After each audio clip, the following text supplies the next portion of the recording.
Good evening, ladies and gentlemen. Welcome to this meeting of the Community Environment and Partnerships Committee. Sorry, can you? Okay, is that any better? Right. Have we got someone who can twiddle the volume somewhere? Okay, we'll see if that's it. Is that any better? Okay, thank you.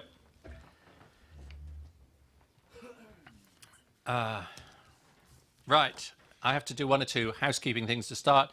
There are no fire alarms scheduled for this evening, so if the fire alarm sounds, please evacuate the building immediately. The fire exits are located at the rear and the side of this room. Go down the stairs and meet in War Memorial Park. The meeting is being webcast live on the internet, and I've had confirmation that it's working.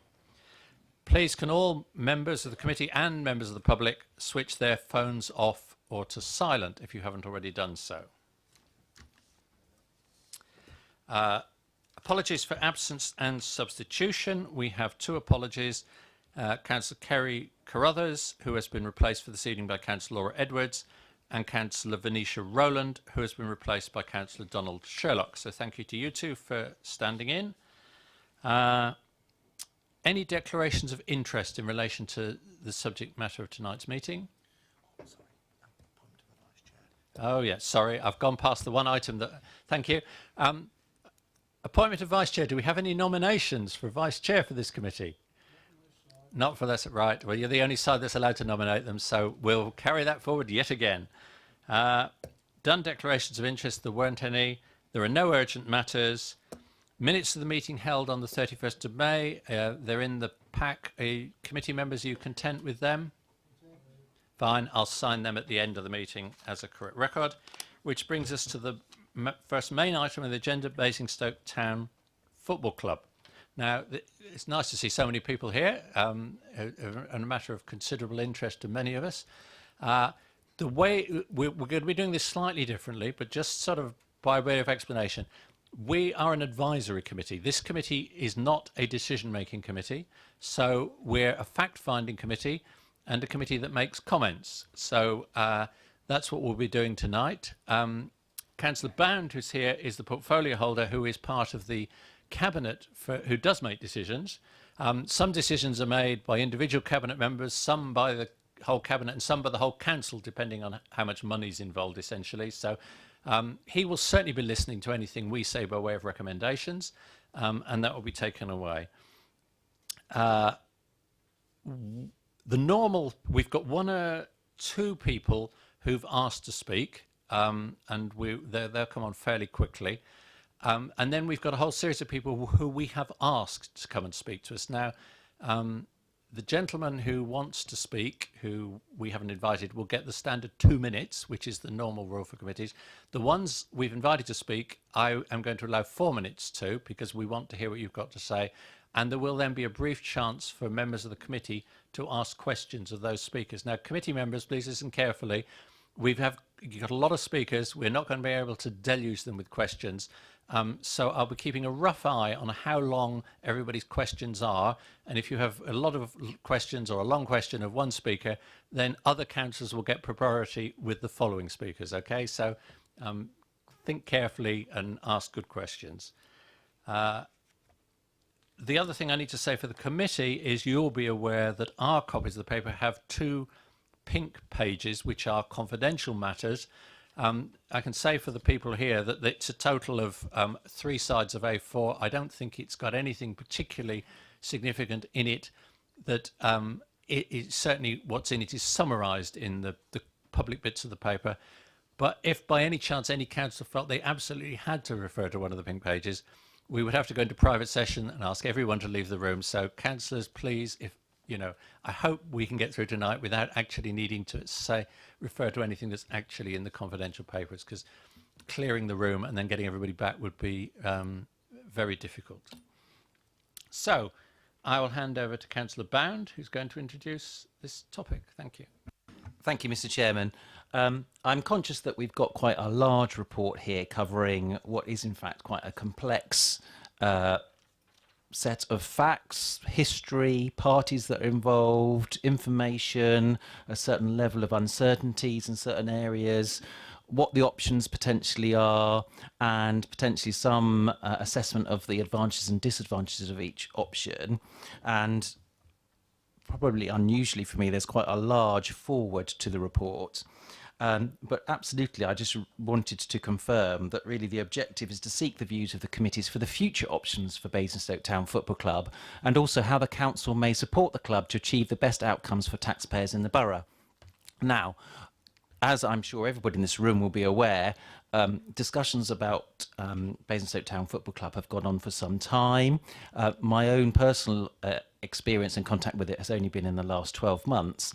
But fundamentally, what's happened in my time is absolutely laid out here. Some of the questions that we've tried to establish, because I think it's fair to say when we've attended, or I've attended the fans forum and listened to lots of fans that have approached me, there has been a certain level of, shall we say the word, opaqueness to what's been going on, who's involved and what those issues are. And the report certainly sets out that in as clear a way as possible. Probably the most important thing is an email that I received from Steve Williams from Basingstoke Town Community Football Club, and I'll read the email out to you, which basically says, addressed to myself, "You asked us to talk with Hampshire Football Association in order to develop a partnership approach moving forwards. As advised by Marion Shaw, I'm sending a copy of a joint statement by Hampshire Football Association and the new community-owned club, Basingstoke Town Community Football Club. We recognise that the council may need to be fully consulted on this document, and that we would also be engaging with local residents as appropriate. We are happy for the joint statement to be circulated to all members of the CEP committee and would welcome the contents of the statement being disclosed to attendees at the meeting, or if more practical, an oral summary provided. There has been no circulation of the joint statement within the football club, although the community-owned board is aware of the thrust of the statement." So, members, what you will find is you will have had a copy of that statement, and what will be made available, and Daniel's about to do that, is a written copy of the statement on the table on the side. And I'll summarise what the statement fundamentally says, which is that Basingstoke Town Community Football Club and Hampshire FA have come together and basically have a proposition for the council on working together at the Winklebury site to turn the Winklebury site, these are my words, into the home of football in Basingstoke. So fundamentally, I do see this as a particularly good piece of news where getting any sort of clarity, plan, options, joint working has been difficult over the past few months, and really I think fundamentally changes where we are. The document that we've got as far as the report that the officers have prepared talks a lot about what has been going on, and I think we should listen to the views of the members of the club, the fans, the IMG and Hants FA and all of those people who are interested parties in the football club, and really sort of see where we are. Fundamentally, how do I view the new statement that we've received? I see it as very good news, and I see it as something very tangible that here at the council we can work together with those parties to work through what is, I think, a sound option, but not without its areas of work that are required. There are lots of issues about planning, as I'm sure as elected members we all know. I think there are also lots of issues about the local community. One of the things that I have stressed a lot when I have met whoever may or may not be representing the football club in the past is the importance of bringing all of our local community with us on this issue. The borough and the town absolutely fundamentally wants a good, successful football club. I am in no doubt of that. Football pitches can be a different issue when it comes to where they are and who does or doesn't want to live next door to them. And treading that path will be something that we all need to consider very carefully. And absolutely, I see our officers as playing a key role supporting this partnership in all of those issues, because we do have expertise with engaging on community issues with local communities. Thank you. Now we'll come to the speakers. Councillor Harvey, I think I'll start with you as the visiting councillor, if that's okay.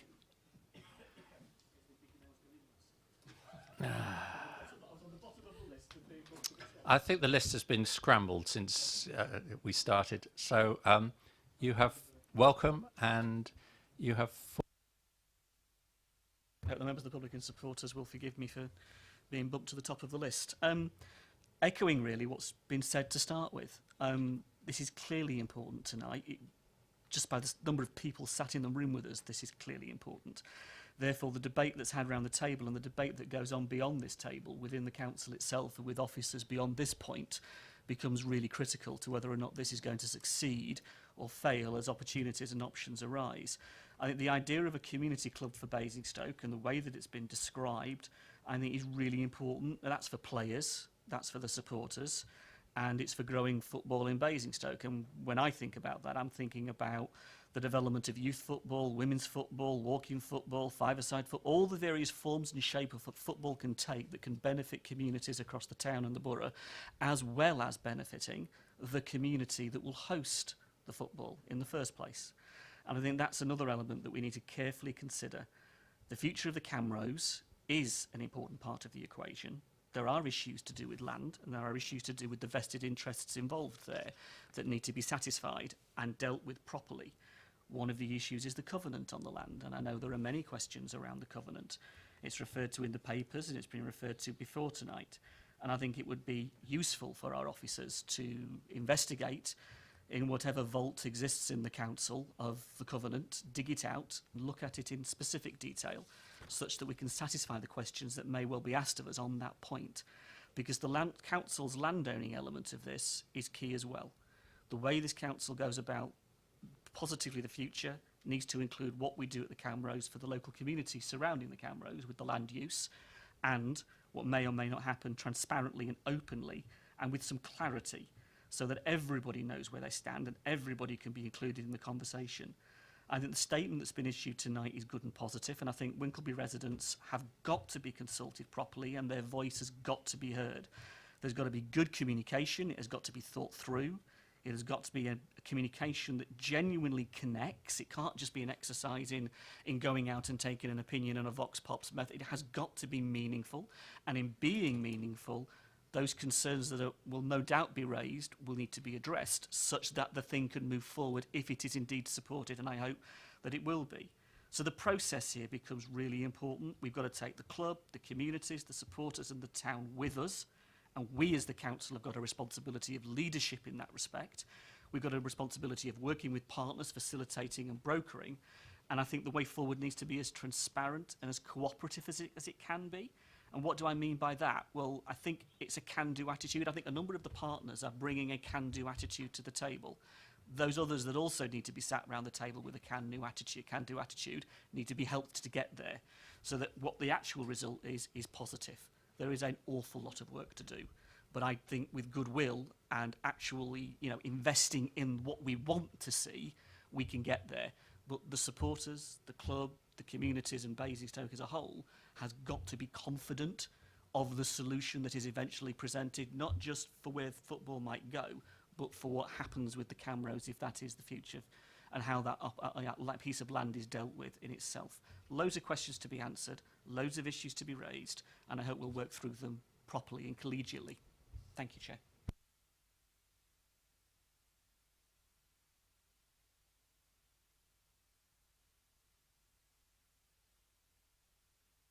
If we could have David Graham, please.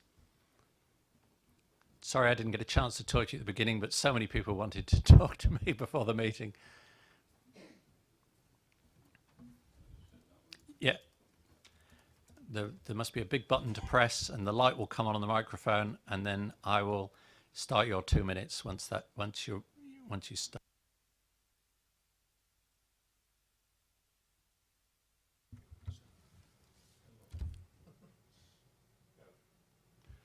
Well, good evening, ladies and gentlemen. My name is David Graham. I moved to Basingstoke shortly after I got married in 1973, and I've been supporting Basingstoke Town ever since. I have provided the four council group leaders with a written submission, so I won't, obviously with 2 minutes, go all through that. I do study why clubs go defunct. I do subscribe to magazines that find out the reasons why they go defunct, and the main reason is loss of ground. And I think it's very, very important that the covenant is looked into in great detail. If Lord Camrose was sitting here today, I wonder what his reaction would be. I would also comment that the Camrose ground has been allowed to deteriorate through atrocious management of the club, and I do think that that is contributory to why we're here tonight. If that club had been developed as it should have been, we wouldn't be here talking about new ground. We'd have a perfectly good ground that the town could be truly proud of. Looking ahead, which I think we've all got to do, we're looking at people. I would certainly like to see David Partridge involved in any future negotiations, and I would also like the supporters club to be actively involved. I see the rest of them as total hangers-on, and I think we need new people involved in it. I have got great respect for Martin French, and I've got great respect for Mr. Stevens, Mickey Stevens. I think they're tremendous people, and they should be given the chance of being involved in all your discussions.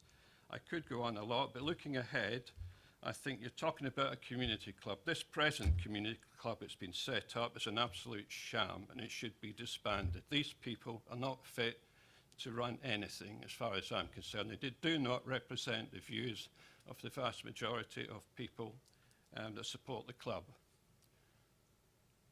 Do you want me to go in? Is that it? Thank you very much. Oh, thanks very much. Thank you very much. I'm sure we'll pick that up in our discussion.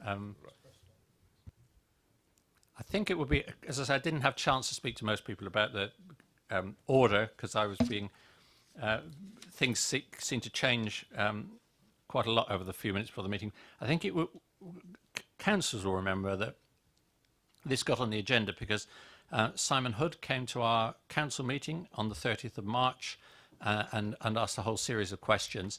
And we had invited him to be here tonight, but he's unable to attend because of work commitments. But he's asked Mr. Jack Miller to come in his place. So if you could come forward, please. And you will get 4 minutes. And then if you're willing, I will give a brief opportunity for councillors to ask questions if they want to. Okay.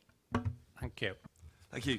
So I'm Jack Miller. I'm just speaking on behalf of Simon Hood, who can't make it tonight. I work closely with Simon in the marketing and commercial department as a volunteer for a number of years, as well as being a fan of the football club for over 20 years. My dad in the audience here tonight, he's been a fan since 1960, and again, his dad watching Basingstoke at the Camrose since the 1940s, so my support goes back quite a bit.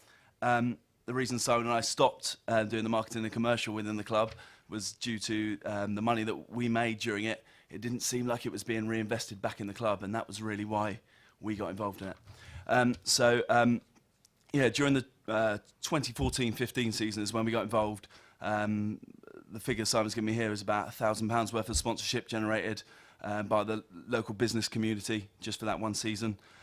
We raised about £10,000 for local charities. We got thousands of local children, starting from as young as 5, taking part in weekly training sessions, along with the youth teams from under 7 to under 16s. And then we've got the 50+ students, aged 16 to 18, who currently take part in the Sports Educational Academy. We've got the under 21s, the women's team, the kids' holiday clubs, the community coaching programme, which includes sessions for football with no barriers, for disability football. So there's quite a lot of stuff within the community that the football club gets involved in. And with the survival of the club at the moment looking worse as I've ever seen it, I think it's important to have a look at those community facts. Just referring to the council's strategic plan for sport and recreation, the 2012 to 2025, which sets out to have an enhanced infrastructure of facilities, and the council said that they're going to support and support organisations to maintain and enhance their playing facilities in accordance with the objectives and priorities in its sports strategies. The strategic plan refers to facilities that are highly valued by the community. So moving forward, once the club is in the hands of the local community, what ongoing support do the council suggest to support the future of the town's football club? That's the question. Thank you. Now, I said we'd ask you questions, but you've asked us a question. Councillor Brown, would you like to answer the... Because you did have prior notice of the question, which makes it slightly easier. Thank you.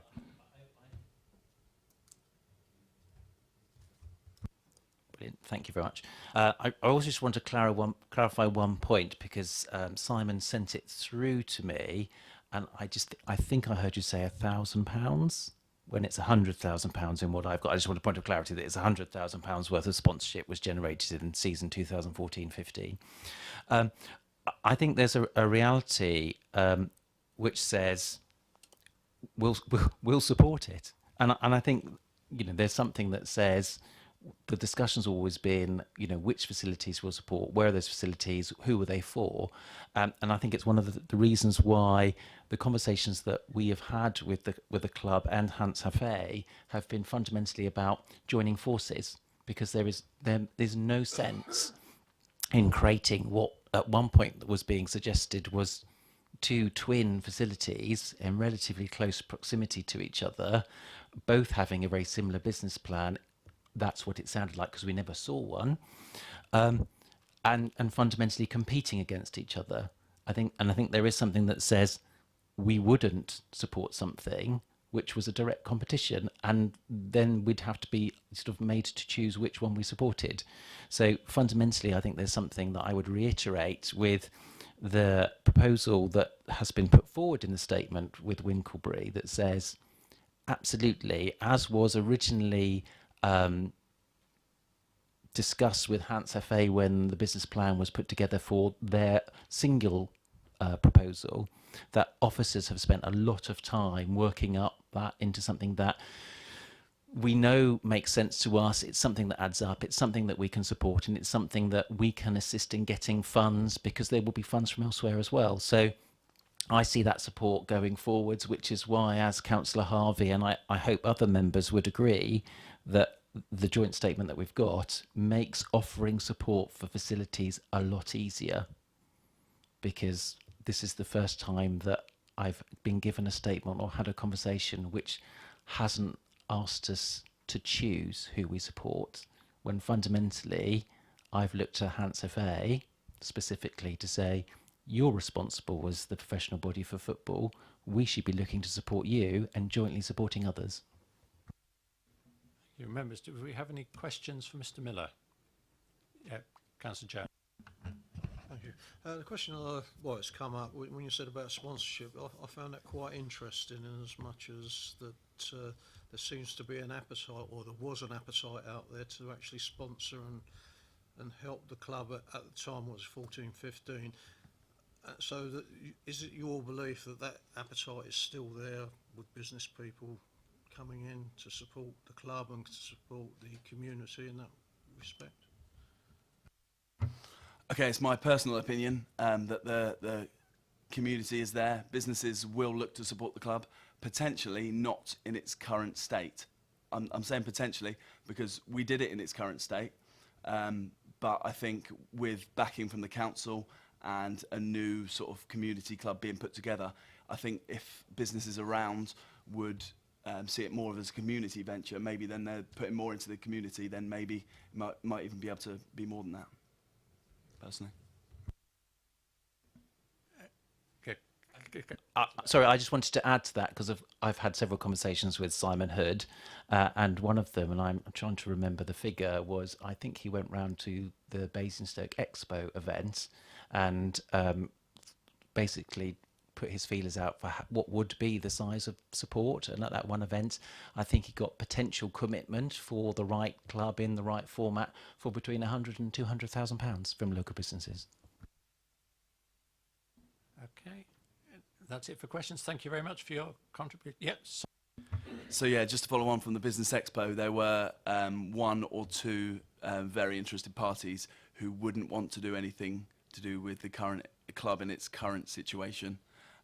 But yeah, with different ownership, different community centralisation, then potentially they'd get involved in more of a serious way, including the fans and the community.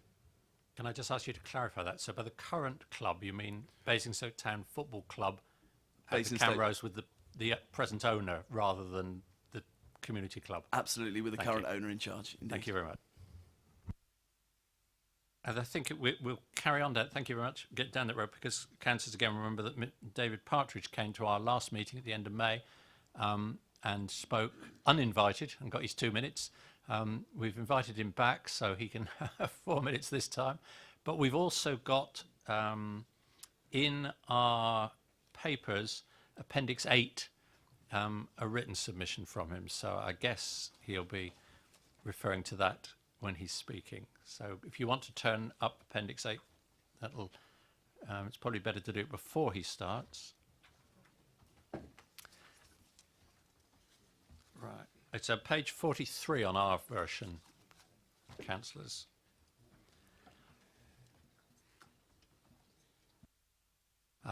Okay, and I think I've reset that. So you now have 4 minutes. Thank you. Yes, thank you for inviting me back tonight. Yes, so I'm going to talk around the submission that I put in, and I think it will follow on from what Jack has just said. As previously stated, it is clear that the future lies in a new setup, a community club. But I think what we all want to see is a club with no involvement from Mr. Razak. But it is clear at the moment that we are a long way from that. How long, we don't know. What we actually have at the moment is the ING still running the show, a community board still in the process of setting up, and a much continued involvement from Mr. Razak, who seems to be pulling all the strings and making all the decisions. Previously, I stated that I was representing the disgruntled fan base. I believe now to be better described as the forgotten fan base. I was a little bit disappointed to read the report in Appendix 2, where all the little circles are here. And I don't actually see the word fan base mentioned in here in any way. All the stakeholders are mentioned, but there is not actually a mention in there of fans, which is somewhat disappointing. I think a lot of the fans feel they've been left out of the decision making, and you know, we remain a fractured and frustrated body, and reaction to the situation is divided. Some still attending, some attending away games only, and a good number not bothering to attend at all. All of these different supporters, along with the community in general, need to feel that they are able to unite and come together to support the new community club. But a lack of understanding of how the debt-free handover of the club will work and the general uncertainty around Mr. Razak's departure will be detrimental to this. The report that states that the council believe Mr. Razak to be the 100% shareholder in Basingstoke Town Limited, but we still have no satisfactory answer to the question around the golden share, a preference share put in place by Mr. Razak when Basingstoke Town Limited was formed in 2001 and designed, as he quoted in the Gazette at the time, and subsequently later I think in 2007, to protect the club, ground and land at the Camrose, making sure that the land remains in operation for football. We know from local knowledge that the spirit of the original lease was for the Camrose land to be used for sport, and it ran for 99 years. Research at the Land Registry reveals that the transfer of land is subject to this covenant, but we are told that we must simply accept that it died when the land changed hands. Good to hear Councillor Harvey talk tonight, and hopefully that this will be investigated fully, and I would like to see it investigated fully. Even if we did accept this and the land is to be sold, Mr. Razak should take only what is owed and BTFC should benefit. Again, around this area, he comes up with all sorts of figures of what he wants back. It's changed from 1.5, 3 million, 4 million, 6 million as quoted in here. You know, I hope he's got receipts for the monies that he wants. Equally, should the council decide to sell their 29% of the land to Basron, they should assist BTFC to relocate. Well, obviously we've heard some differing information tonight. Around that, of course, obviously, we've had the situation of Old Common. My question to the council would be, and I accept this isn't in my original submission, that obviously the council agreed in principle and led the club down the route of Old Common. and then subsequently decided not to grant that, would the council fully support the club in the Winkleberry proposal and not get so far and back out, again at a later stage? The cameras option should not be completely dismissed and should be seriously investigated, but it should not include the council subsidising and managing the club's future operation. I note in this report here it was about the council running the club. I don't think that that's ever been suggested at any time. I think the proposal was that the council to buy the land, redevelop some of it, and lease the remainder to the club, not for the council to actually run the club in any way. You're half a minute over, so if you Right. could come to a conclusion. I mean, really, that's the key things that I want to say, so I'm happy to... Thank you very much. Members, do we have any questions? Yes, Councillor Regan. I've got it on here. Yeah, I live in Southam and represent Southam, where the ground is, and people keep coming up to me about saying, well, it's got the covenant. That seems to be the key to this. Are you saying that it disappeared or evaporated in 2001?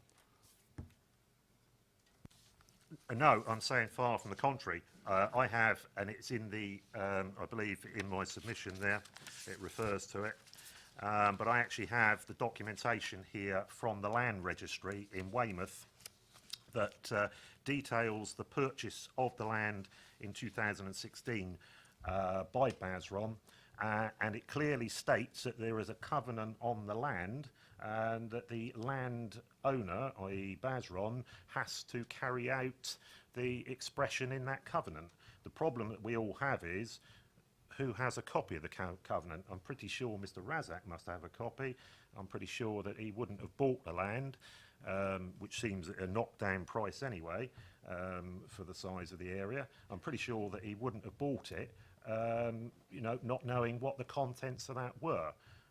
But from handed down from knowledge of, like we've heard Jack Miller say, his father and grandfather and my own, that we believe that the covenant probably includes something along the lines that the landowner, whoever purchased his land, has to provide an alternative site if it is developed.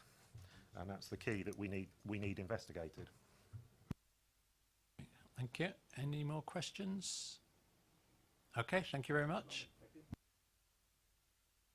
Now we have the representatives of the football club who've asked me to call them up in the following order, which I think I've got right. So Mr. Martin French first, please.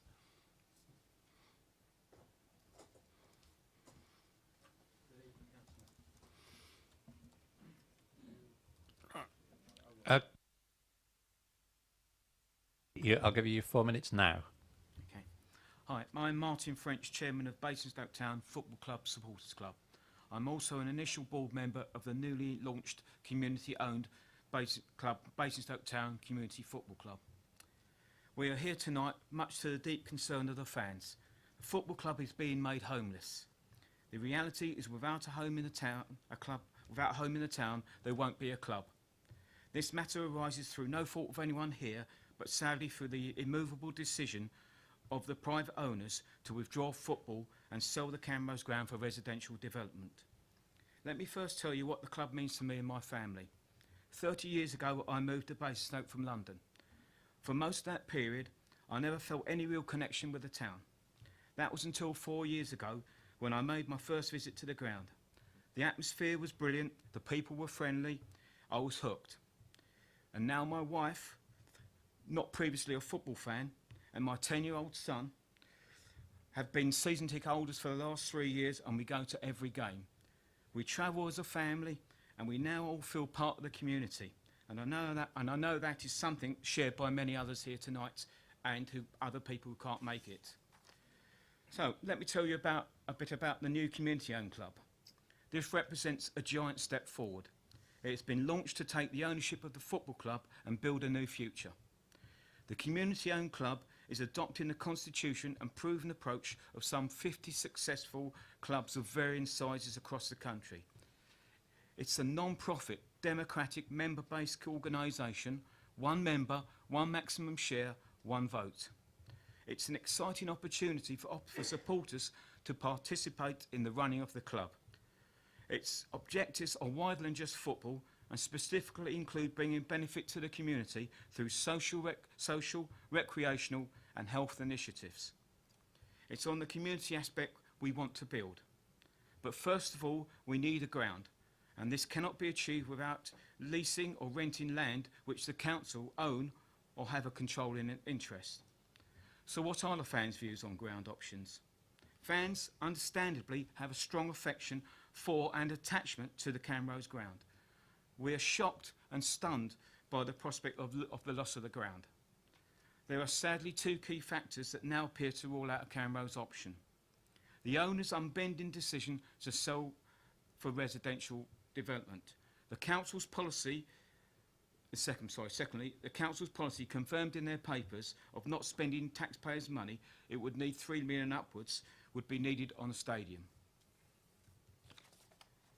It's a simple fact, unless there is a sudden and massive change of heart by the council, who after all still own 29% of the Camrose, then the Camrose option is dead.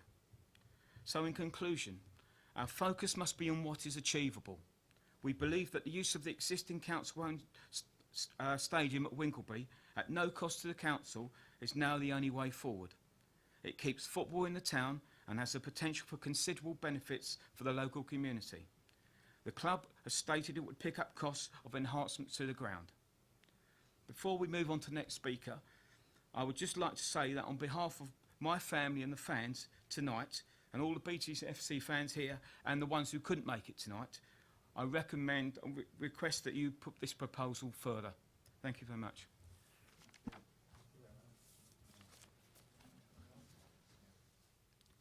Any questions? So can I just have a quick, just to clarify, when you say put this proposal further, you mean the joint statement from? Yes. Thank you. No other questions? Okay, thank you very much. Then I think we have Mr. Alan Turvey, who is President of Basingstoke Town Football Club and Interim Management Group Chairman, it says here.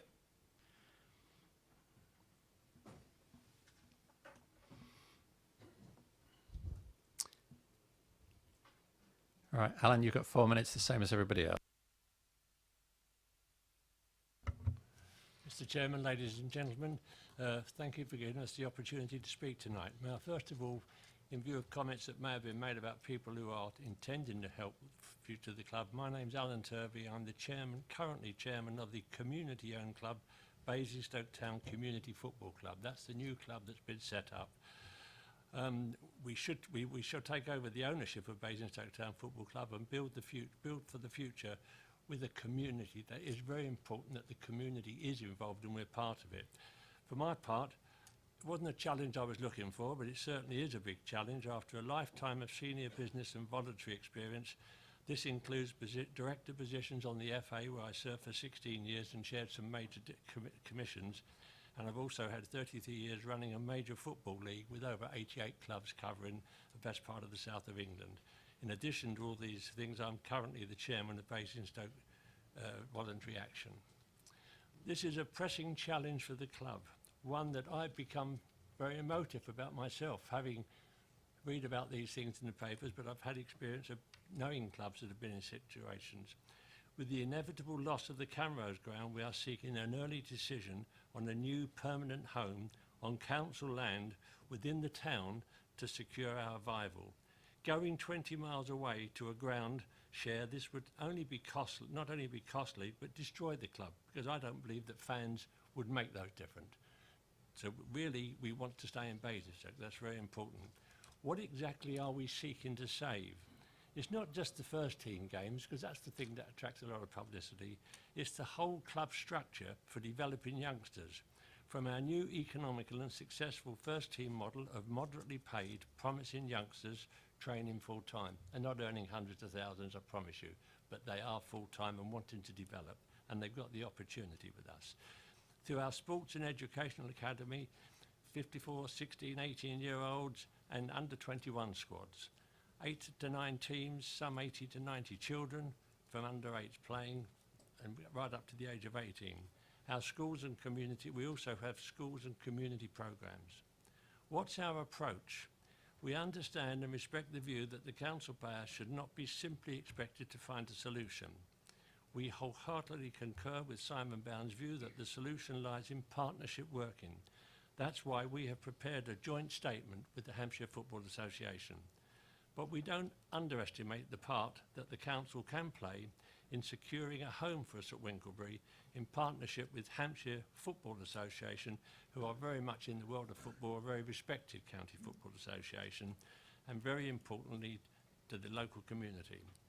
What do we plan to benefit for Winkle community? There are just some examples. We would look to base our academy in Winklebury. We would work with the schools, scouting and guiding groups and the youth project on sports football coaching with special emphasis on involving girls.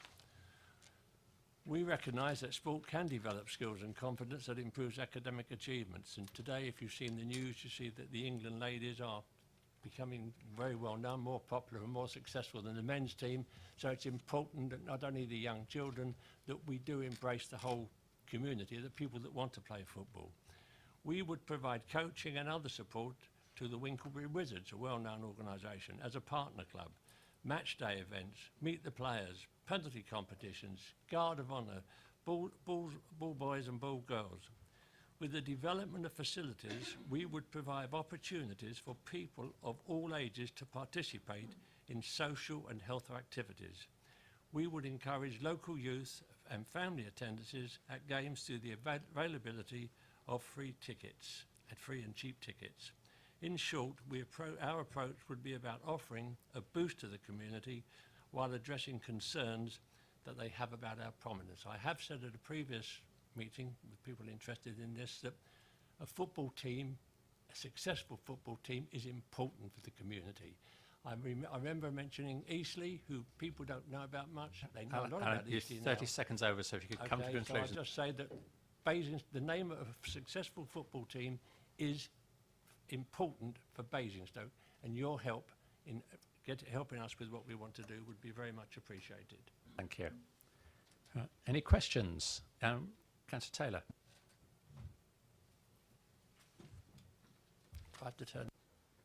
Thank you very much. First of all, I just want to echo what you've said and Mr. French has said. I do believe that football is a huge unifying force in a community, really vital. I mean, in all our towns and cities and villages, football is at the centre of so much of sport and leisure, and so I would want to retain and enhance all of our football pitches in the borough, and I think that's really important. What I'm going to look at, though, is the ongoing, well, I don't know how well Basingstoke Town are doing at the moment, but we all want Basingstoke Town to do better and better. And I'm just looking at the Winklebury pitch, which I haven't looked at myself, but I'm gathering it's a very fine pitch. But I notice in the submission that it's Step 3 Southern League Premier standard. Would you know, I don't know if I'm asking the right person, if there's any scope for improvement so that we can really look to more and more success for our town team? Sorry, yeah, I do some ground grading for the Football Association in this part of the world. A 3G pitch is what would be there. There are examples where people have put a 3G pitch on. It's been used virtually 24 hours a day, 7 days a week. You see people, I can tell you there's a team called Maidstone, which are doing very well. Before the game, you would never believe it, but there are children out there playing on the pitch because it doesn't wear, if they maintain properly. So a 3G pitch would be essential, and obviously it's better than grass in many ways, that you can sometimes, if the rain comes down, you can still keep playing on mud. You need to swap the lights over there, Sorry. please. Okay. What I'm thinking of as well is, though, I know very little about these things, but when I look at a Premier League match, obviously there are stands and stadiums, etc. Is there scope for Basingstoke Town rising up the various leagues that they've got that go on at a pitch like Winklebury? I mean, there's obviously going to be a ceiling there, but is there some scope for advancement? Yes, in my many years of football, I've not been involved with individual clubs, but I believe there is a town of this size. We should be playing at a higher step. we did get relegated. I wasn't associated with the club then. I'm fairly new as as being part of it. But they've got a lot of opportunities to go forward and bring lots of publicity and help people to develop, because we all like to think that our town's doing well. We shout about lots of the things we do. And the football club can help the town with your help. Yeah, Councillor Cormack. Thank you, Chair. So we had a last-minute update today, which I welcome, joint statement with Basingstoke Town Community FC and Hampshire Football Association saying willing to upgrade 3G pitch on the Winklebury site.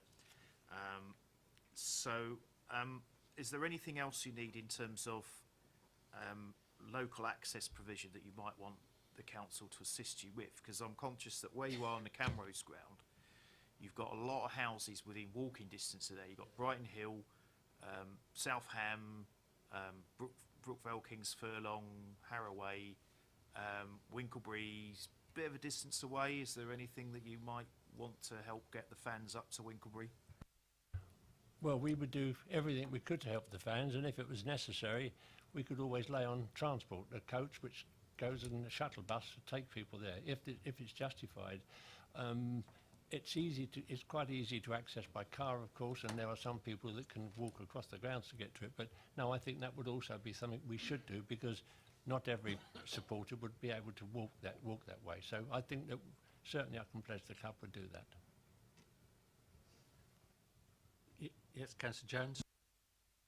Just from the point of view of advertising, i.e. the new football ground, if it goes ahead. I used to live behind Basingstoke Football Ground in Mansfield Road, and there will be fears of noise and things like that. And when I lived there in the 80s, there was no problems at all whatsoever. And I think that's something you perhaps would need to actually recognise and start getting your publicity out. And from the council's perspective, we would do that. But obviously, people living in Winklebury, the first thing they look at is what they see on the television, which is Premier League football with thousands of people turning up. It would be great if it was the same for Basingstoke, but reality tells us something different. But I wonder whether you have plans to actually start moving things, talking to people and getting your viewpoint across to the residents of Winklebury in particular, but residents in general. I think the points you make are very valid. People sometimes get the wrong impression of football because it's the wrong bits that come on the television, isn't it? Seeing the player that came back from China, I think, to go to the funeral of a little boy of 8 at Sunderland, I think shows that there's a lot of good in football. And I think that we have to embrace with the community. My experience has been managing clubs from large areas, and sometimes you hear of the residents, but sometimes nobody's going to like football all the time. We understand that there are people who find it very strange that people don't like football, but I think that we would do everything we can, because I personally wouldn't have allowed myself to be involved with the football club after the other side of my career if I didn't think there was something going to be good for it. And if it ever went wrong, then I would be challenging that. I have the support of people in taking on the chair, and this has become a challenge that I wasn't expecting to have. Okay, thank you.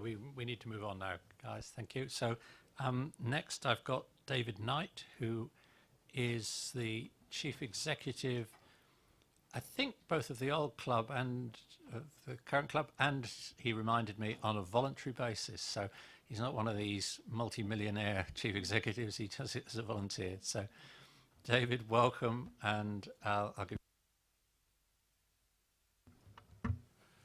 Thank you.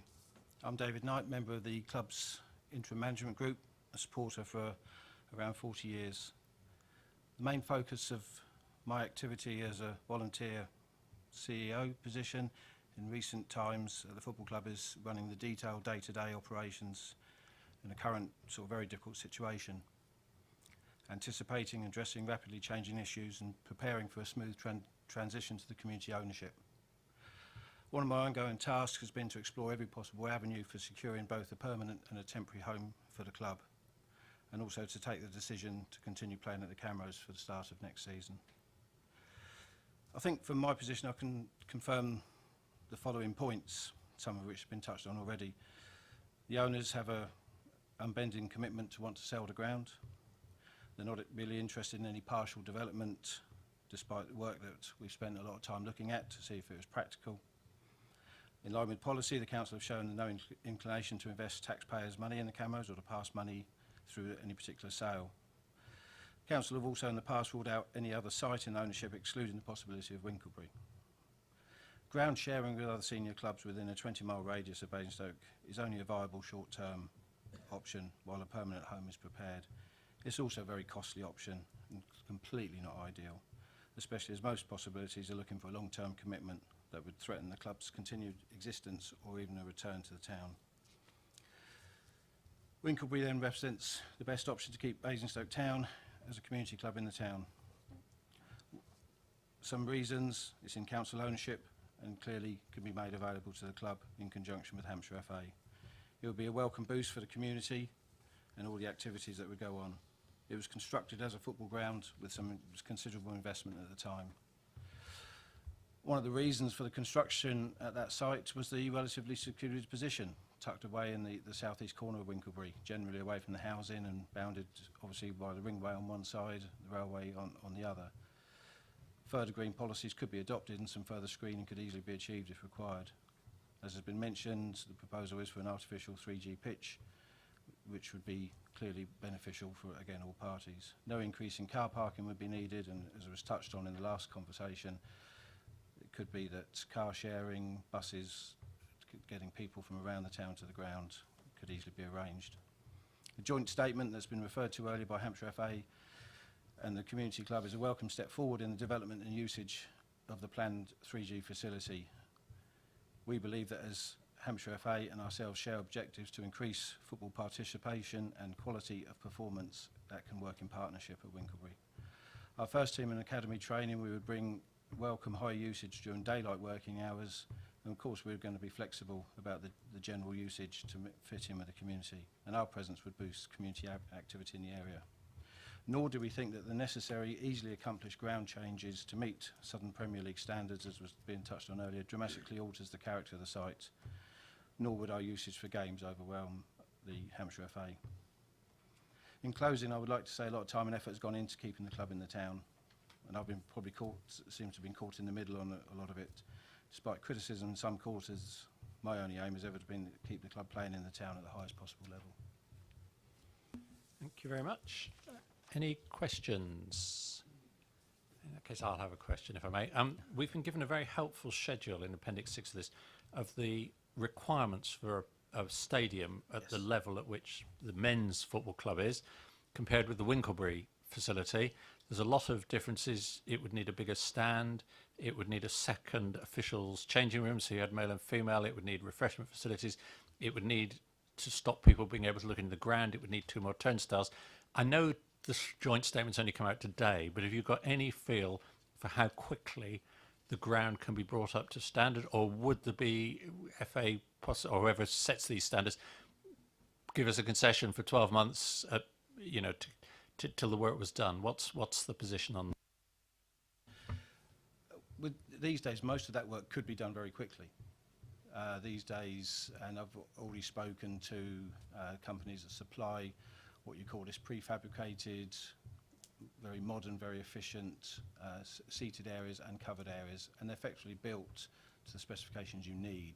So obviously there's constrictions on the site at Winklebury, and so that's clearly something we looked at to see for the extra seats and for the extra terracing to bring it up to the minimum requirement. And a lot of these things now, it's like a 6 to 8 week lead time on getting them supplied, and because we're not talking about massive buildings or massive structures, they just wouldn't take very long to do. I think the criteria on the changing rooms that you just touched on there, Chairman, is changing slightly, and I believe that there'd be very little work involved in changing those at the Winkleby complex from what I've seen. Regarding food bars, at the moment we have a mobile food bar that comes in, and I wouldn't see that particular facility needing to change. So there's not going to be a great deal to bring it up to the standards, and that standard would also then allow one promotion as well when we're talking about the club progressing. Thank you very much. That's very clear. Anyone else? No, thank you very much. Oh, sorry. Yes, Councillor Gardner. Sorry about that. You mentioned one promotion, so I take it to be meaning up to the next level. What would you need beyond that, should you be successful? It would be effectively extra seats and a bit of extra terracing. So the answer to your question, could it be achieved at Winkleby? And the answer is yes. Okay, and we had another late one, Councillor Regan. You say that the current owners are determined to sell the ground for housing. That's 100%, is it? Yes. So Mr. Razak can reclaim his money, is that? Sorry, just for the benefit of the webcast, if we can just ask you to swap your mics over. So we've had the question, can we now have the answer on the microphone? Thank you. Yeah, I mean, obviously, the history of wanting to sell the land as part of previous sort of plans to go to the Old Common was well known and well documented. And that situation hasn't changed. And obviously, Basron purchased the land from the Cameras estate for the price that was set by the Cameras estate. And his aim is to sell the land, but to help the club progress into community ownership. Okay, one more. Sorry, yeah. Supplementary. Can I come back? So you believe the covenant has been sold as well then? My understanding is that when the freehold was sold from the Cameras estate to Basron, at that point then the covenant becomes defunct if the new owner doesn't want to keep hold of it. I know also I would assume that going back for when all the work was done with the council and the officers on the North Common development, at that stage obviously the council piece of land was being included in the whole sale of the site. So I'm guessing at that point that would have also been looked at as to how that would have been addressed. Okay, thank you. Councillor Richards. Thank you, Chairman. Yeah, I just wanted to pick up again on this point of the covenant, because this seems to be pretty crucial and it seems to be very vague. I mean, Councillor Harvey stressed the importance of actually looking into this covenant. My understanding of covenants on land, this is a legal thing that stays with that piece of land. And in order to get rid of a covenant, it's not that simple. Has anybody been any legal consultation on this? Because this is what has to happen. All I can give you is my understanding of it is that when Basron bought it from the Cameras estate, obviously they bought the freehold and the covenant was not part of that. But that is only my understanding of it. But as I said earlier, this would have also been part of when it was going to be sold previously in conjunction with the council piece of land when the site was being looked at as retail development, because the same principle applied. The sale agreement had been done with the Cameras estate then with a time scale on it, so the whole of that would have been looked at, presumably by the council officers at the time. Just a supplementary, Quickly. if I may. Yeah, because I mean, my understanding of covenants is actually once a covenant's on the land, that's it. And we've heard it's registered with the land registry, and if it's then rescinded, there must be a document that accompanies that pointing out what has happened and the date of the rescinding. Okay, just going. Somebody at the back is waving a piece of paper, and because it was you were speaking earlier, and you said you hadn't got the wording of the covenant.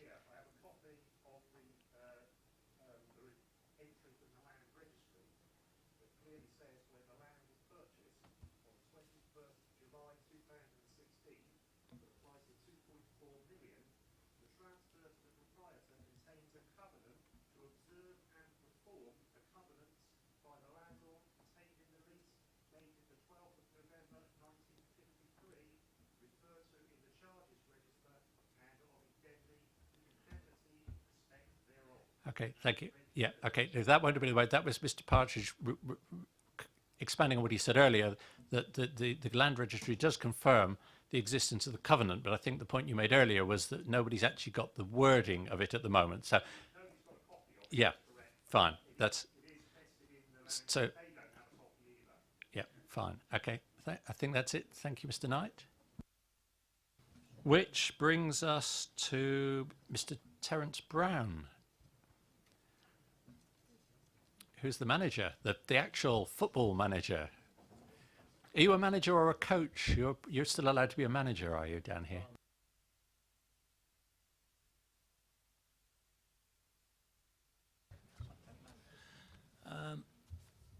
Good evening, my name's Terry Brown, and I'd like to thank you all for allowing me to speak today. I'm the proud manager of Basingstoke Town. In the past, I've previously managed both Aldershot and AFC Wimbledon over a 10-year period in which both clubs were recovering from oblivion, basically. My main job here is to help make the club self-sufficient and to make us financially sustainable. Easier said than done, but that's what it's about. What I really came to speak today is to reassure the council and reassure Hampshire FA that we now have at our club the necessary people involved who can drive our new club forward. What's changed at the club? Everything's changed at the club. The club's philosophy, both on and off the field, has changed. More transparency with our supporters and partners. To be successful, all of us must play a part in this. I met yesterday with Eric Samuelson, who's my old boss, Chief Executive at AFC Wimbledon. He's taken the club from no ground, no money in the combined counties into the Football League.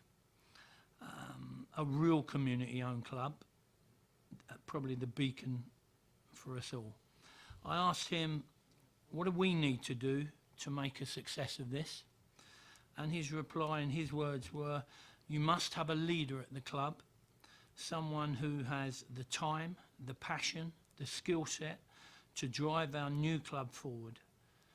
Main priority to manage the finances properly, to liaise with the council and Hampshire Football Association, communicate properly with our supporters, forging close links with Winklebury community, making sure that it's a win-win-win scenario for everybody involved. We have that man in Steve Williams. What he has achieved within the last 2 months is really incredible. He is the Henry Kissinger of Basingstoke. I understand that, and I'm talking really to the fans now, I understand that I'm not a fan like you who's been through what you've been through, but I can see how much the club means to you all, and it's why you've backed me as a manager and our young team. It's why you've backed this vision of a community-owned Basingstoke town, and it's why you're here tonight. I don't need to tell you what it means because you were here before me and you'll be here when I'm long gone. But let me tell you just how much the people of this town, the biggest town in England without a Football League club, need us. The 200 kids and their parents who we coach every week, the 60 full-time scholars in our academy, one that is producing players for the first team already, our ladies team who provide opportunities for women and girls to play the game in the name and the colours of Basingstoke Town, Manorfield Infant School, Inknield School, Frogmore Junior School, Sherborne St John's School, and all those schools and groups our community scheme works with. And all of you who volunteer, or those of you who come every week to support us on the pitch, we're already an active part in this community, our community. We, us, you, already do amazing things together. Every one of you now has a chance to play a part, to be involved, to bring your own talent, your own skills, your own knowledge to the table. But one thing is for sure, we will only succeed if we all do this together, and we believe that we can overcome obstacles at the moment that might seem too great for us. I've seen more than once what can be done when a community pulls together, when people refuse to lay down to be told that it can't be done. I've had the privilege to be part of those stories too, and I've seen the obstacle fans, clubs and communities have overcome. I want to write a new chapter in the story here with you. Whatever happens in the future, whatever is thrown at us, I know that if we do this together, we can achieve something very, very special, both for the club itself and more importantly for the community of this town. Thank you. Thank you.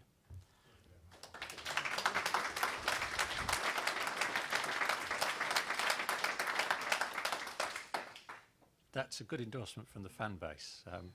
Any questions from councillors? Councillor Gardner. In the report, it says that you require a cash input of £15,000 a month at the moment. How long is that sustainable? And how urgent is it that we get a solution? It's not sustainable, is it? It's the club was running with a benefactor for the last 20 odd years that pumped hundreds of thousands into the club, or millions into the club. My role is to make it sustainable. How we're looking to do that is with young local boys, and we're not paying anywhere near the going rate that would be involved at the standard we're at. We're working on a different policy. I've actually got 2 lads now in a professional club that have developed within a year that we hope to possibly have a transfer fee on and develop them both as Basingstoke lads and professional footballers. So to make it sustainable, we have to have more fundraising on behalf of the fans. We have to work harder, because when you've had a benefactor for 20 odd years, it's easy to sit back and do nothing. We now have to work a lot harder within the supporter base, but that comes hand in hand with the community-based club. It comes with basically the advantages that we have with the community-owned club, and I think the chap touched on it earlier who'd done some sponsorship work before. Let's be fair, there's not a lot of people wanting to sponsor our club apart from Rafi. When it becomes a community-owned club, I've driven halfway around Basingstoke today. Boy, there's some industrial giants around here. There's some people we can tap in for to become involved in a community club that would never have been involved in a private business. We're not a private business. We will be a community-owned club here for the community of Basingstoke. Thank you. Hang on, no, I need to swap the mic. Sorry. You switch yours off, yours on. What is the urgency? How long can you survive before we need to get a new model in place? Well, David Knight is working extremely hard on revenue streams. Steve, who's going to come up now, the Henry Kissinger chap, he's going to come up and explain what incentives we've got with towards raising money. I'll leave that to him because he's better at it than me, and I just look after the football, really. Thank you. Anyone else? Okay, well, I have a couple of questions which may be for you or maybe for Steve. So, because the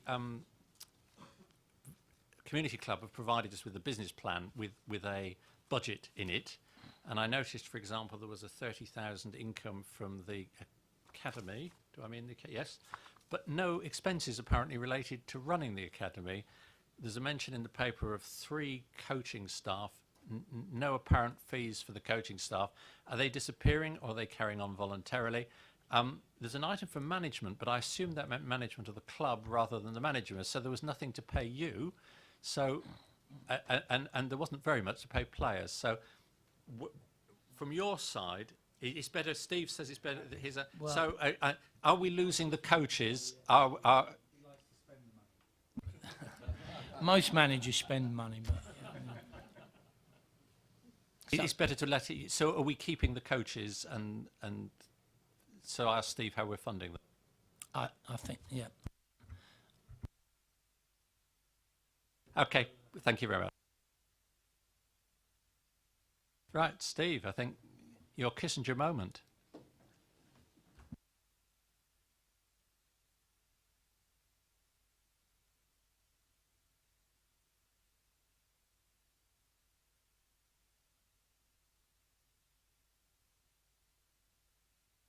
Okay, you've got 4 minutes. I'm Steve Williams. I'm proud to be the member of the initial board of the community-owned club. Mr. Razik isn't pulling my strings, nor am I his glove puppet. My background is as a former Basingstoke player and manager at various levels in the 70s and the 90s. I have a long involvement in community activity, including being director of the Girls' Academy at Watford. In the past 7 years, I've been chairman of the local sports charity Overton Recreation Centre, managing over 30 acres of playing fields. With renewed commitment from local people, we helped move it from the financial brink to a flourishing, highly reputable organisation with facilities that leave others behind. The challenge of a community-owned club is, I believe, within my experience, and I believe it's winnable with council support, with community support, and above all, with fan support. Why did I become involved? Well, only a few months ago, I wasn't involved. I decided to get involved for three main reasons. First of all, I didn't want to see the loss of the Camrose ground. It's a place I hold dear. I have cherished memories of the place. I also knew the potential of Basingstoke Town Football Club to make an even greater contribution to the town and its people. And it would be a tragedy to lose that capability. And the third point was I was really excited by the prospect of a community-owned club, run by the community for the benefit of the community. Sadly, I have reluctantly had to change my mind about the feasibility of retaining the Camrose as an option. It's not an option if the owners are going to sell. It's not an option if the council have a policy, which I understand and respect, that says we can't invest taxpayers' money into the facility. I appreciate that in this room tonight there are a range of different feelings, continuing shock, even denial about the situation, anger and resentment against a heartbreaking decision affecting the future of the club. Perhaps a feeling even that we're all being manipulated in this process, clinging on to a hope that there is some legal challenge when we haven't even got any legal opinion about whether the covenant actually impacts on things or not. And people perhaps forlornly hoping that the planning application won't go in, it will be lost, etc., etc.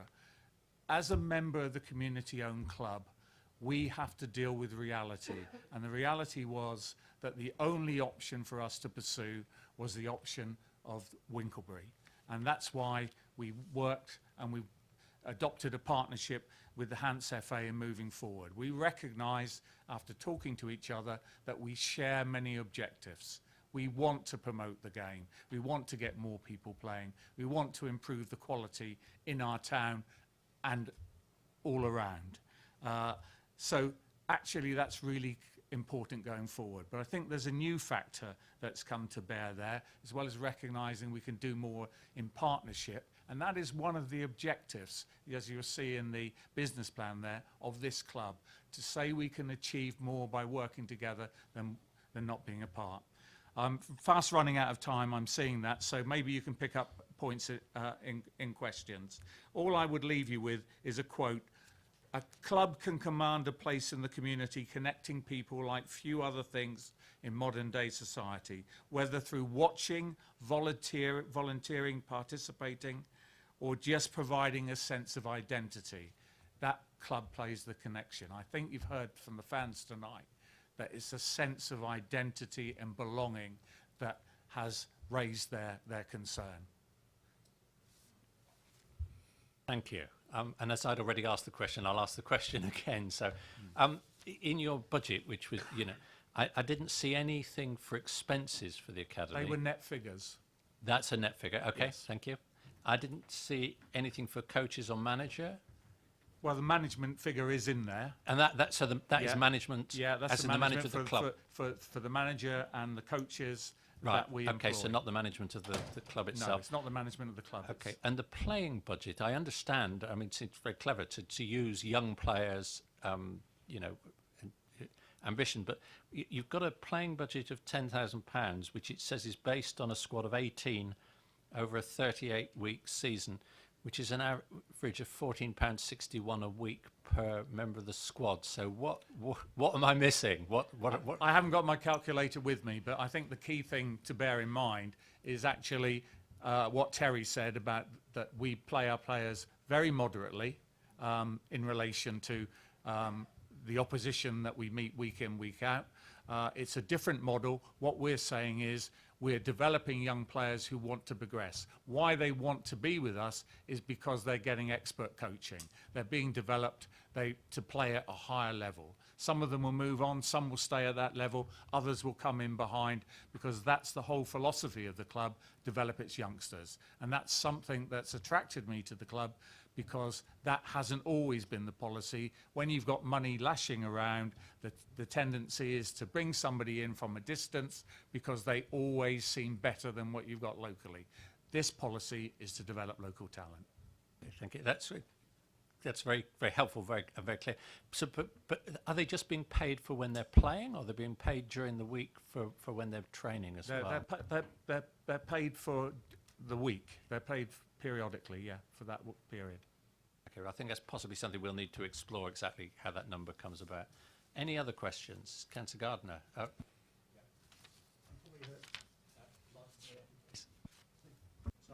Thank you. You heard my question earlier about the sustainability of the club. When does it become critical? Because at the moment you've got a team which you've inherited, I assume, which are being paid, albeit modestly. But when does the money run out? We've made rapid progress in terms of developing a community-owned club. We've made rapid progress in getting the agreement with the Hampshire FA, but funding is crucial. Funding is absolutely critical, that we need to generate new funding and develop it quickly. We can do that now that we've got a community-owned club.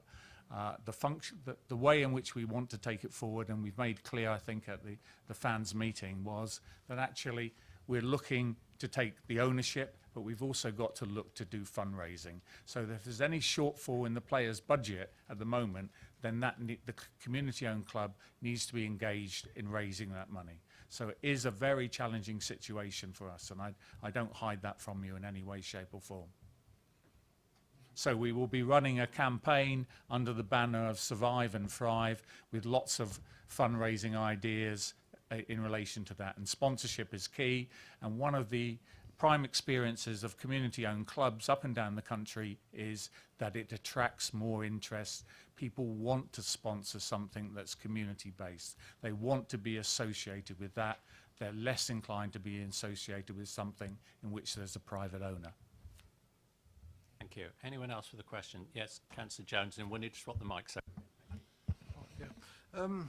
If everything goes as I personally would like, I think most people around this table would see it going forward, how would you see the council, Basingstoke and Dean, getting involved in the football club as such? You know, what would be their part? Because I've been around a little while, and I think, if I'm perfectly honest, over the years we've, not through our own fault, but through perhaps fault of others, we've got further and further devolved away from the football club than what we should have been. When you look back, you used to have 2 people on the board. Now, I was one of them for the last 6 years. I didn't get invited to the meeting, and those sort of things. Because I think if you're going forward, you've got to have representation. It's not all nice sitting around a table, but we need to be involved, I believe. How do you see that? Okay. Well, first of all, I think following the joint statement, we've got to work very closely with the council in actually trying to deliver what lies behind that statement. We've got to satisfy the council that we're a sound and viable body capable of moving forward and running football for a long time in the area, because we're not going to get council backing unless we can satisfy that requirement. So that's very important. I think as well that the council would be encouraged to work as fast as possible to secure the 3G pitch at Winklebury. In the papers it talks about 12 to 18 months. We would hope that 3G pitch, with all the necessary planning, all the funding packages, the ground improvements, could be in place so that we played our first games there in September 2018. Come to your point about representation. The constitution of the community-owned club is really important. It says that it exists for the benefit of the community, not for the benefit of individuals. It exists to plough money back in for those objectives, helping the community. And it's really important that we have fans, we have people from the local community on that board, and actually they are able to participate. The whole process needs to be very transparent and open to scrutiny for the whole public, and that's the history of those clubs. So I would be very happy to take council representatives on those committees to participate, even to if they said, well, I don't want to participate, can I see the papers, can I be an observer? It's got to be a very openly run, very different club from what we've seen over the last 20 odd years or so. Okay, that it. And so that brings us, thank you very much, to Hampshire FA. And I think we've got Mr. Neil Cassar and Mr. Sasha Nicholas, and they're coming up together, and only one of them's going to speak, I think.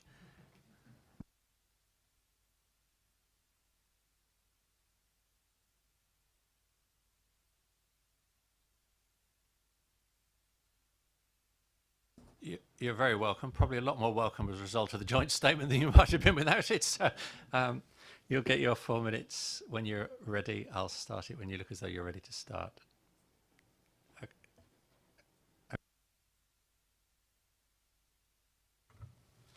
Well, good evening all, Chair. My name's Neil Cassar, I'm the Chief Executive for Hampshire FA. My colleague Sasha Nicholas is Facilities and Investment Manager for Hampshire FA also. Our subject brief this evening, when we read through the papers, was to speak on why the football club should not be relocated to Winklebury. And obviously with the joint statement that has now been issued, we've reached agreement over the last 24-48 hours with the community club on a way forward which protects the interests of both Hampshire FA and the new community club.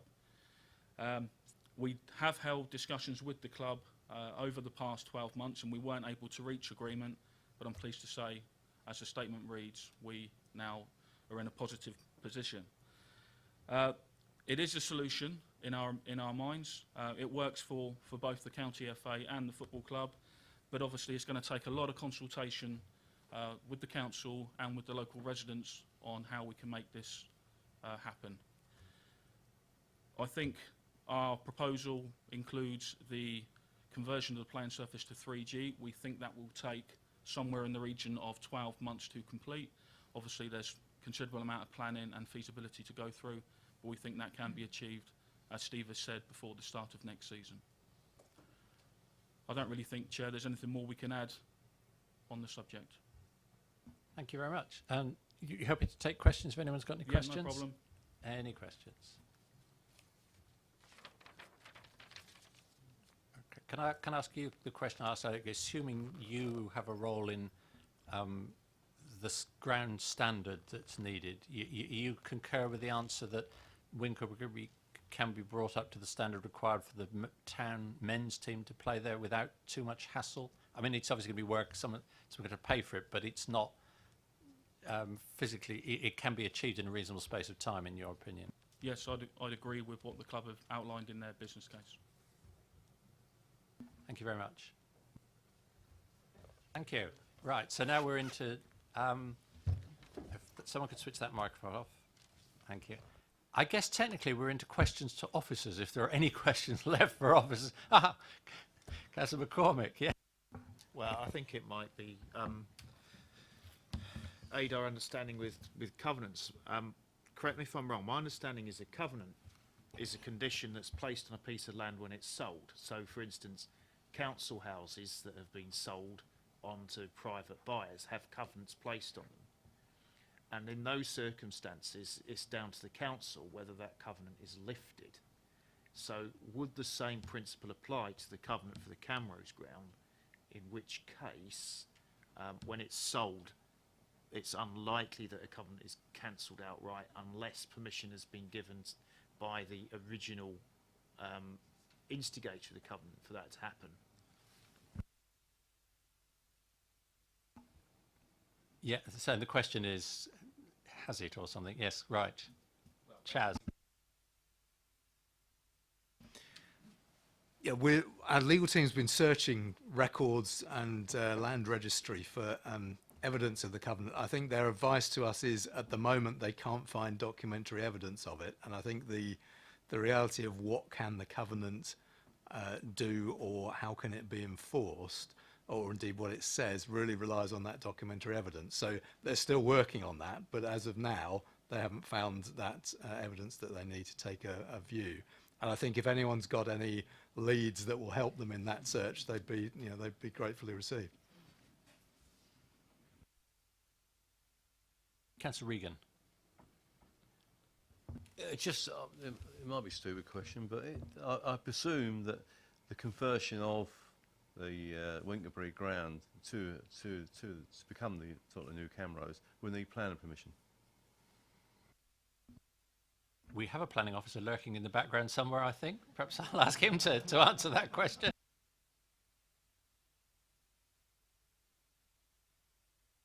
So could I just ask that you ask that question again, just so I'm clear with the detail? You need to switch your microphone off. Yeah. No, what we heard earlier, okay, we said it now, is they're going to have temporary stands, or they bring in, they have to have stands, etc., and access stuff. So.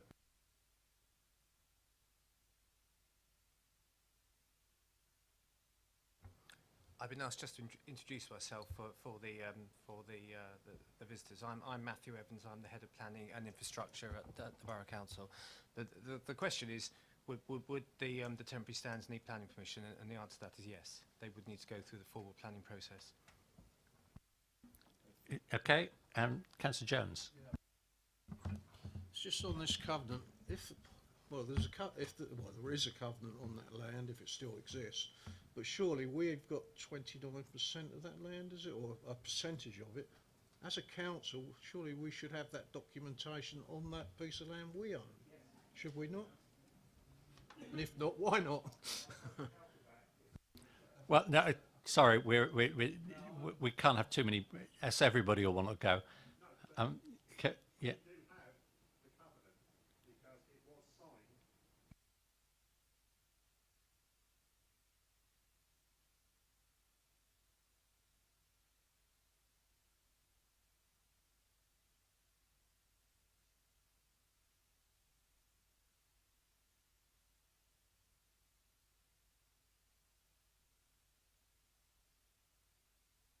Yeah, fine. That for the record, that was Mr. Partridge again pointing out that the covenant was signed by various aldermen and councillors at the time, and therefore we should have them in our records.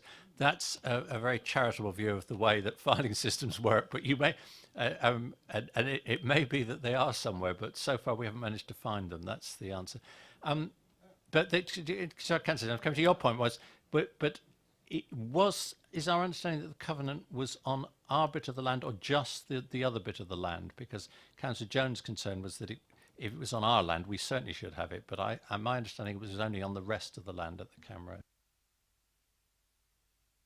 Yeah, I think it's difficult to speculate without the evidence. I think on the reports, paragraphs 7, 7.1, 7.2, and so on, is the current comment from our legal advisors.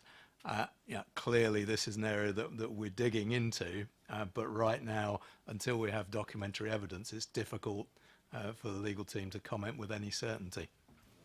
Yep, Councillor Jones.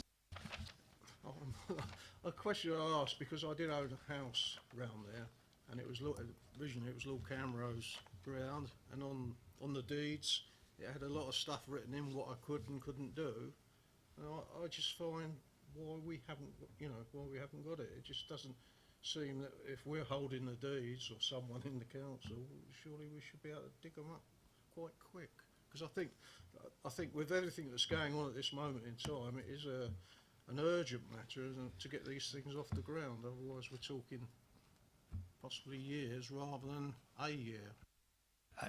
I was going to suggest that one of the conclusions we might want to do as a committee is that we would like more work done on this. Although I don't think they've not been found through any lack of trying, because I have been asking about this for a while. So it's officers can only look. Yeah, And obviously, again, if anyone who's in the room or anyone who's listening to the webcast actually comes across the wording or finds a better, another lead we haven't got, we'd obviously welcome it as a council. So, any more questions? Yes, quickly, Councillor Jones. Just on the Winkleberry thing, I'd like to raise that we make sure we look into access, because it's not everybody's talking about going into Winkleberry. There's no need, if we use the leisure park, there is a route in, and I think that needs to be highlighted, and car parking from that side as well. Yes, I remember it well. Right, committee, I mean, by all means have a debate if we want, but I was going to suggest that possibly the things we might want to agree on, because I sense is that, we want to welcome the joint statement as the basis for a positive way forward. I think we really, probably in the minutes we could, can I just summarise all the things we're going to say and then you can come back? I think we welcome the commitment from the portfolio holder that the council will work with the other parties to take that forward as quickly as possible. I think we welcome the commitment from the club to transparency and to engagement with the local community, well, both the Winkleberry community and the wider community as these things go forward. And I think we probably would like further work done on the covenant if people can find out what that is. Now, before we ask whether we want to add to that, does anyone disagree with any of that around the committee? Is that we're okay? You capture most of that? Good. Right. Councillor Regan, did you want to add something? Part of the debate, actually, but I just thought I will speak now as ward councillor, actually, because the proposal originally was to have retail on the ground, which we was opposed to, and if it's going to be sold, we want housing. We're seems to be heading towards that position, but I'm a bit careful because I know it was on pink papers, actually, so without having to go in session, it worried me. It would worry me what sort of development it would be. I think as ward councillors we would have to have a close eye on it, actually, because it'd have a good impact on, it'd have an impact on the local community. But as going back to what you said, proposals, the joint statements obviously is a way forward. For the benefit of everybody, I mean, if a planning application comes in, it will go through the normal planning process. There will be public consultation, I am sure. Whatever it is, there will be objections, and it will be looked at very carefully by officers and then find its way to the Development Control Committee. So, no one can make any commitments ahead of when it gets to there. It's what I think is normally called a quasi-judicial process. We have to let the process follow through, and then as the relevant committee of the council make a decision. So, if an application comes forward, whether it's for retail or housing, there will be plenty of opportunity for all sorts of people to have their say. Councillor McCormick. Well, just picking up on that, there is so much retail in that area. We've just approved a planning application for yet more retail. I would consider it unlikely that they would actually want to put a retail application for, given the number of restaurants and warehouse type retail units that are coming. And you've got 2 DIY stores and a whole load of other things around there. There's masses there anyway. Be that as it may, if an application comes up, Development Control Committee will consider it. The point I wanted to make in terms of pedestrian access is I think we as the council should be helping the club a lot more to manage making sure that the fan base gets to Winkleberry in a manner that they're accustomed to with the current Camrose ground. It's a two-way process, because Winkleberry residents, especially the younger ones, will need to have pedestrian access to Cranbourne School as well, now that Fort Hill is being closed. So I think something needs to be looked into there to improve the overall pedestrian access from south of the Spine Road and the railway line to north of it, especially when we consider where Basingstoke FC, we hope, might be going in a few years' time. Now, I would very much like to see Basingstoke as a club move forward to bigger and better things as a result of this. It's a big question mark. with the future of any football club. In my view, football clubs are there to play football games and win them. They can't afford to run out of money, but we need to, think very boldly in terms of what the aspirations of the club are, and getting up to step 2, step 1, step 0. There was a list of names in Appendix 7 of clubs and where they are. Bournemouth, Southampton, Portsmouth, Reading FC wasn't listed on there. Basingstoke is, Eastleigh was higher up than us. Our aspirations as a council should be to see Basingstoke go up, to National League level and onwards, and we need to be supportive of that. And I think everything we can do to assist the Community FC going forward has got to be an aspiration of this council. Okay, thank you. Do you want us to capture in our conclusions your first point, which was that one of the things we hope the council will work on is how the fans will get to the new location? Yeah, so we'll add that to the things because it is important. Councillor Jones. I just wonder, I don't know whether it might be too premature, but perhaps we could have a small working party looking into this over a period of time. So it obviously I'd like it to come back to the CEP, but sometimes you can get, as members, a small group of members to actually look where we're going with it, before it actually comes back and most of the decisions are made or whatever. As a portfolio holder, we're in the lead rather than the committee. Would this be a map rather than a task and finish? Obviously this statement is very, very new to us. I think that's a very interesting idea. I think one of the things that I've always been particularly sensitive to, and we've had these conversations with the football club over the last 12 months, is big decisions like this, which may have a level of controversy to them. It's very important to make sure that they don't become party political. So in some respects, it may be very helpful to have a map to support me as a portfolio holder and the officers to work through some particularly difficult issues regarding consultation, working with the community, and we've got in Winkelbery a very sensitive community with where they're at the moment, as Councillor McCormick suggests. So I think having a map is a very useful way of driving things forwards and helping the level of transparency that's required. Okay, so for benefit of listeners, a map is a members advisory panel, so it's a cross-party group of councillors who work closely with the cabinet member on a particular issue. So I think we will capture that we would ask the portfolio holder to consider the use of a map. Okay. And Councillor Jones, it's probably not for the minutes, but you're probably volunteering to be on it, I suspect. I would, but I would prefer a job and finish panel personally, but that's just me personally because I believe that is separate from what you do, but it feeds into us, and then you would make the decision, but we're scrutinising it as well, and I don't mean on a party political basis. I mean it gives us more scope to scrutinise, and rather than you lead the questions, we need to be asking the questions as well. If you're not being disrespectful, but you see where I'm coming from. So for the audience, the task and finish group will be much more something this committee ran and fed information into the portfolio holder rather than saying. Do other members of the committee have a preference either way? I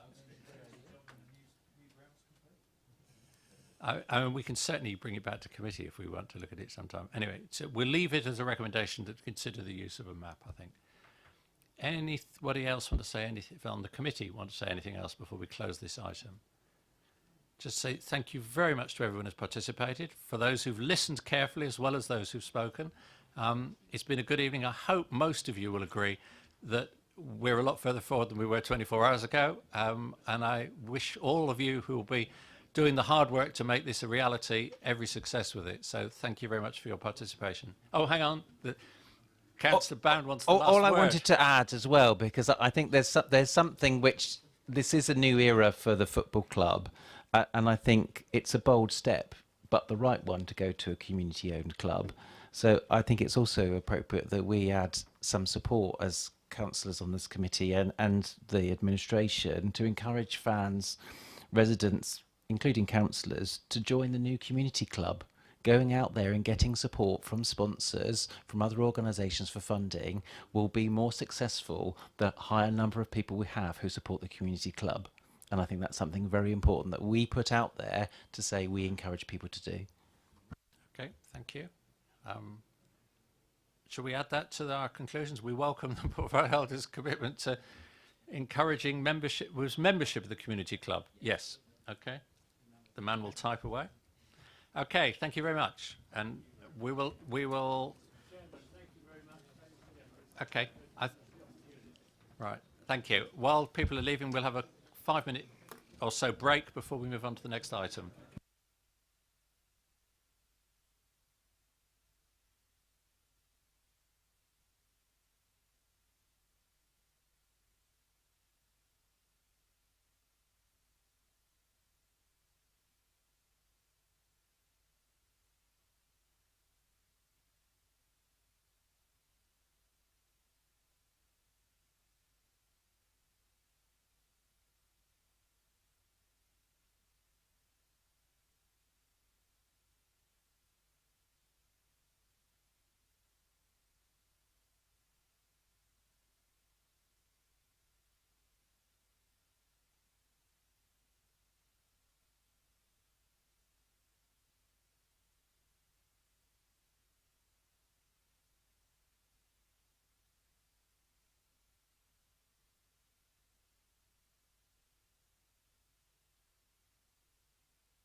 Right, welcome back. We will continue with the next item. So we're now on item 7, modern slavery. Because there was such widespread support for this around the council, when the motion came forward, the portfolio holders decided not to do an introduction, which I think is fine. So I'm going to just sort of lead us into it. So I think it's just worth looking at page 72 and reminding ourselves of the motion that was brought to council by Councillor McCormack, who's with us, and Councillor Cousins. Council recognises that the UK government is committed to leading international efforts to defeat modern slavery, that slavery takes many different forms: forced labour, human trafficking, servitude, slavery, and may be present in a range of sectors, sex industry, service and hospitality industry, farming, etc., and that little is known about the scale of the problem in Basingstoke and Deane. And Council commits to working towards the eradication of human trafficking and slavery in Basingstoke and Deane, raise awareness of modern slavery among all employees, councillors and partners, how it presents and what they need to do should they come across it, ensure a multi-agency approach to this issue to become a partner of the Hampshire and Isle of Wight Modern Slavery Partnership and to engage with and support the work of the partnership, and to implement the transparency and supply chain provisions of the Modern Slavery Act to prevent modern slavery from occurring in its own supply chain. And the report we've got from officers takes us through each of those points, and we can probably go straight into debate if we want, but I just wanted to highlight 2 things from the report because I clarified them before the meeting. So if you turn to page 76, 5.4.2 points out that the Modern Slavery Partnership is being reviewed and may alter. So there is a commitment from the portfolio holder to publicly record the council's involvement, to make a pledge on the council's website to work in partnership towards the eradication of human trafficking and slavery. But I have checked that if the partnership continues in a form which would enable us to become a partner, then the portfolio holder is happy for us to become a partner, which is what the motion calls for.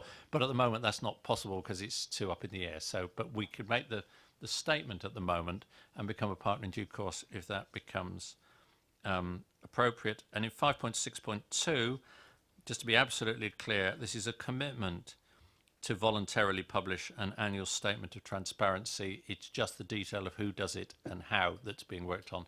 The principle is accepted and agreed. So we don't need to debate those things. They're wins from the motion. So as I said, I don't think we need to separate questions and debate probably on this because there's so much unanimity in council, and I suspect there will be unanimity tonight as well. But if people want to make points or ask questions, feel free to do so. Councillor Gardner. Thank you. On page 74, paragraph 333 and 335, the police receive a relatively small but regular influx of information. In terms of recorded incidents, what's an incident?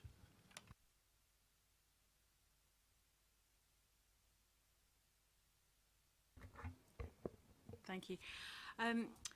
It may be something like a report that's come in around a house in multiple occupation, for example. They don't know quite what that issue is going to be until they categorise it. So there are various calls to the police that may or may not relate to modern slavery, but they won't know until they do the investigation.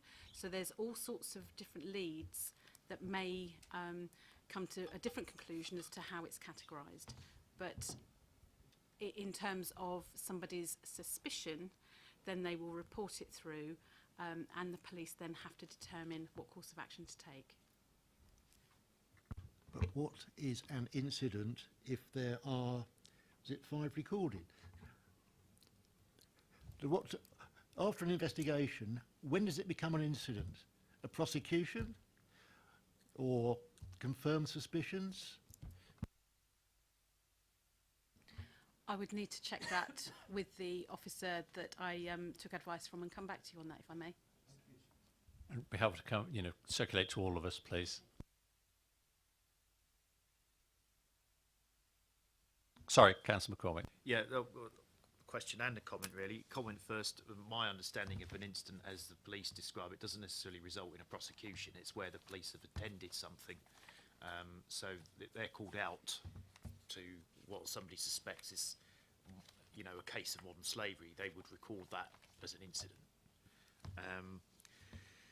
Up to the 31st of March, there were 5 incidents recorded, but we recently had a report on South Today, which members may recall, with police officers being interviewed in Skyline Plaza, I believe it was, and also outside Victory Hill. And I think that was in regards to investigating possibly breaking up a brothel or two in the town. So I don't know if we have any information on that and what our involvement was on that, but to me that was confirmation that this is a problem that we do have in Basingstoke and Dean.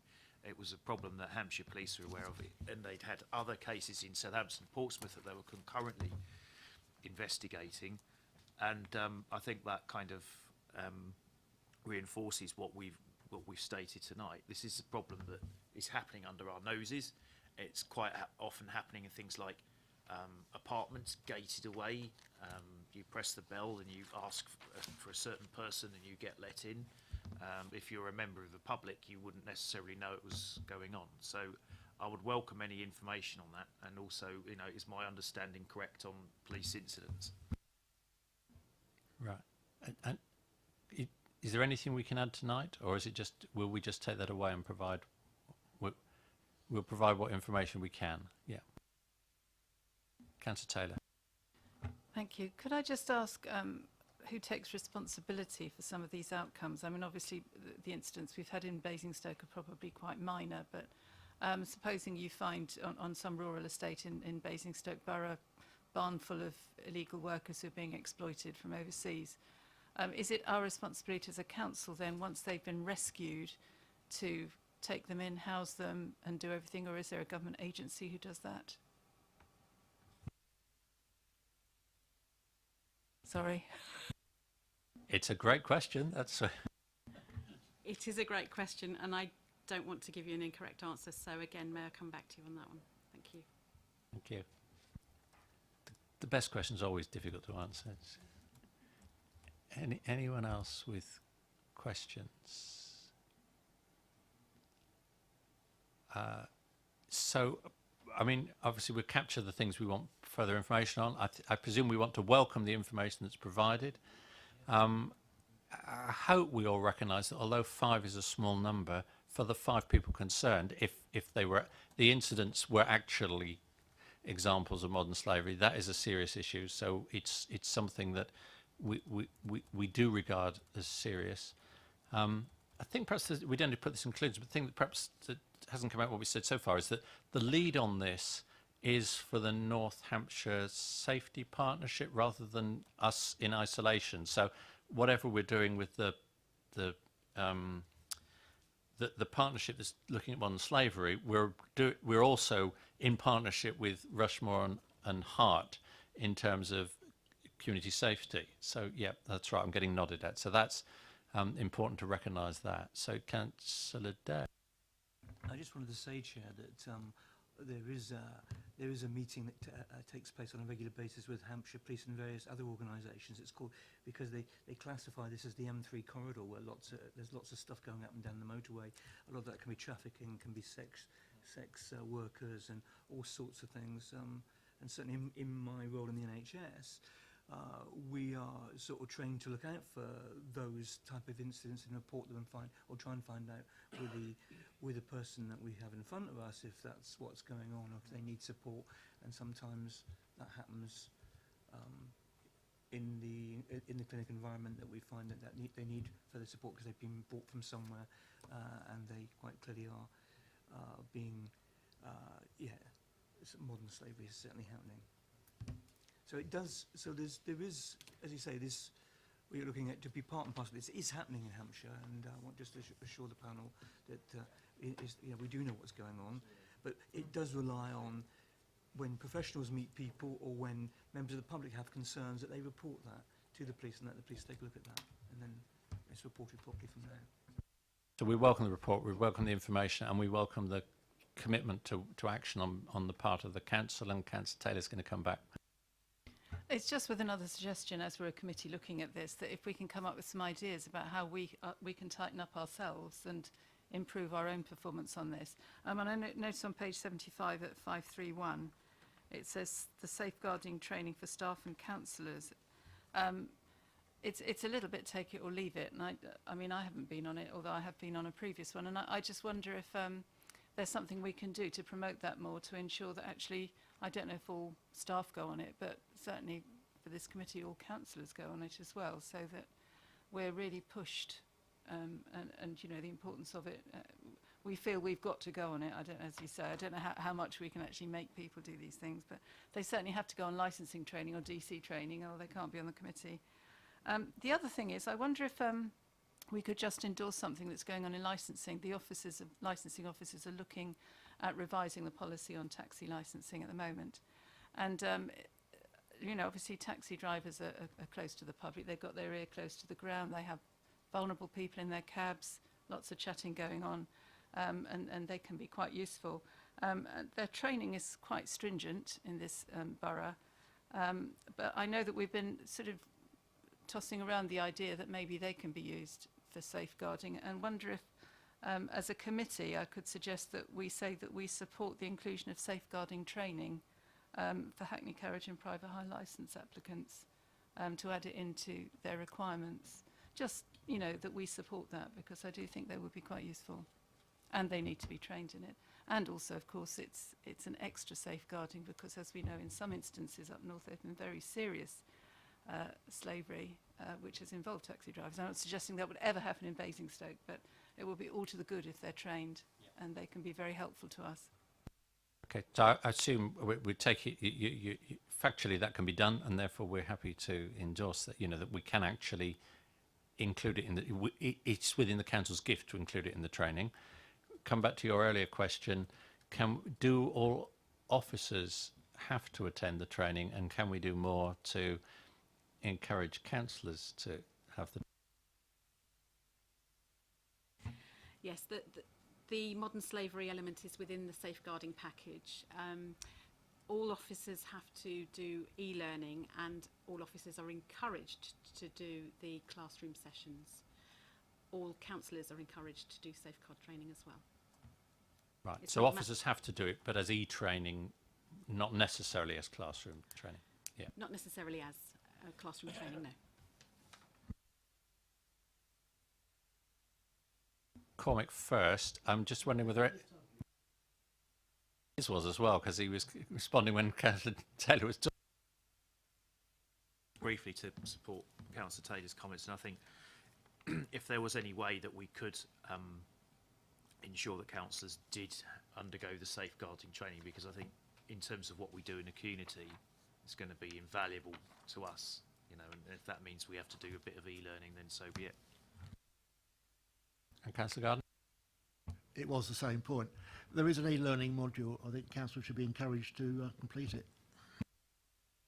Okay, I think that's a good point, because I'll confess I have been to the training, but I didn't know there was an e-learning module, so that would be good.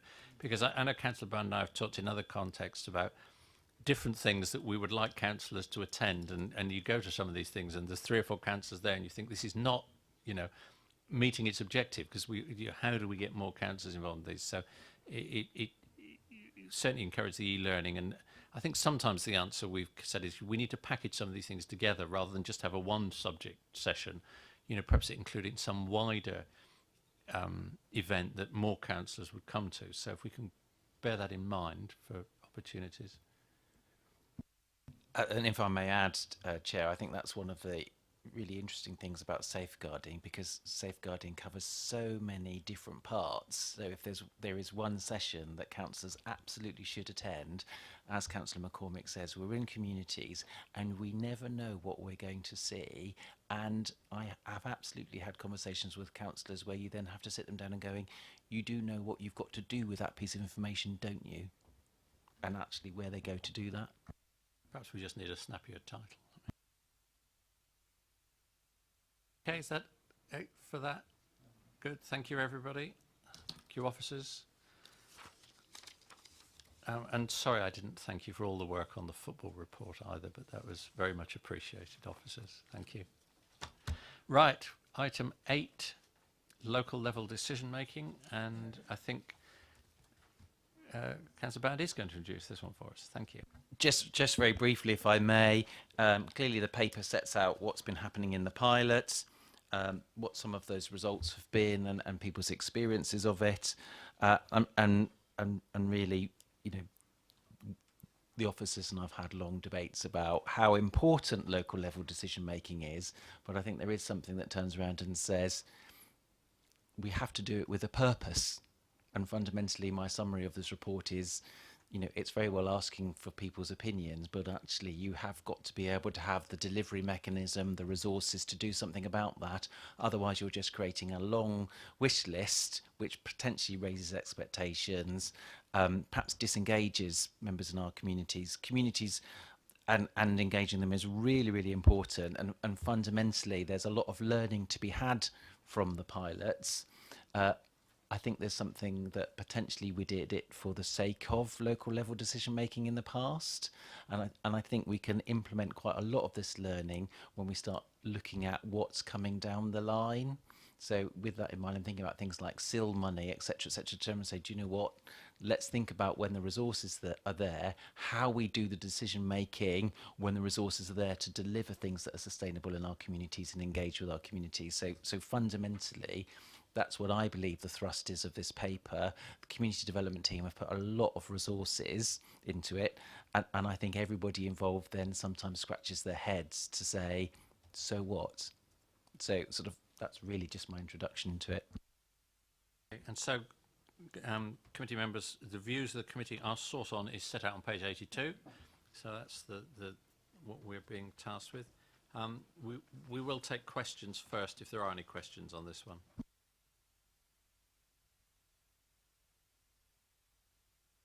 If not, comments. Councillor Jones. Comment hard, mate, because Buckskin was one of the things. To be honest, the partnership worked very well for the first year, 18 months, I felt extremely well.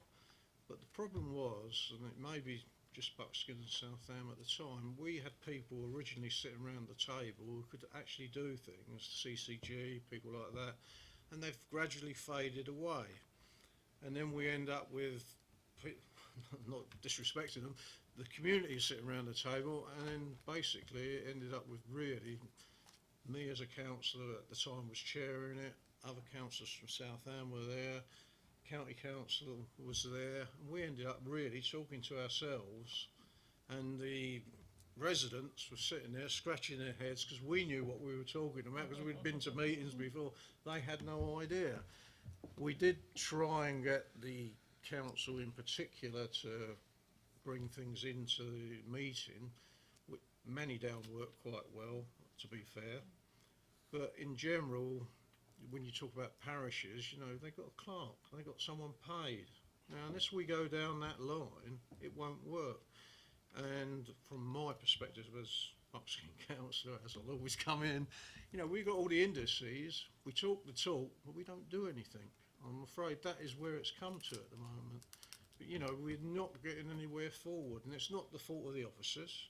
I've got to commend them. They were at our meetings, they supported us. But as a council, we're not going forward, I don't think.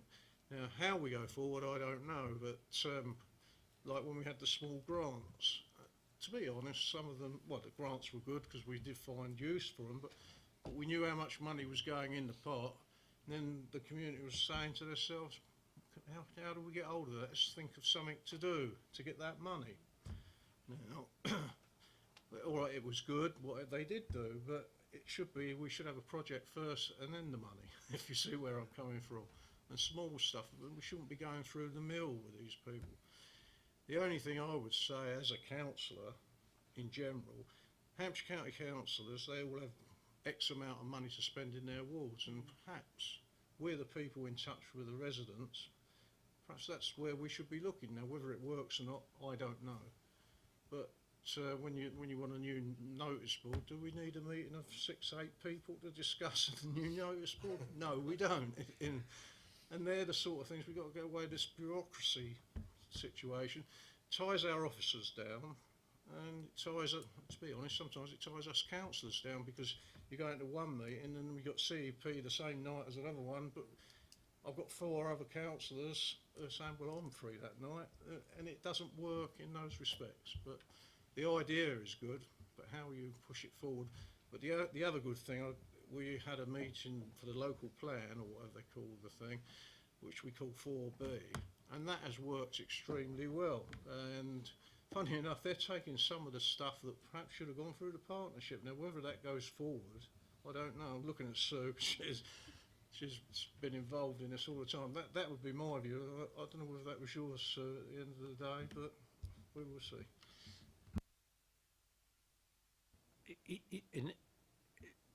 Noting all that, is that are you supportive of the proposal not to continue with what we've had, but to take a different way forward as outlined?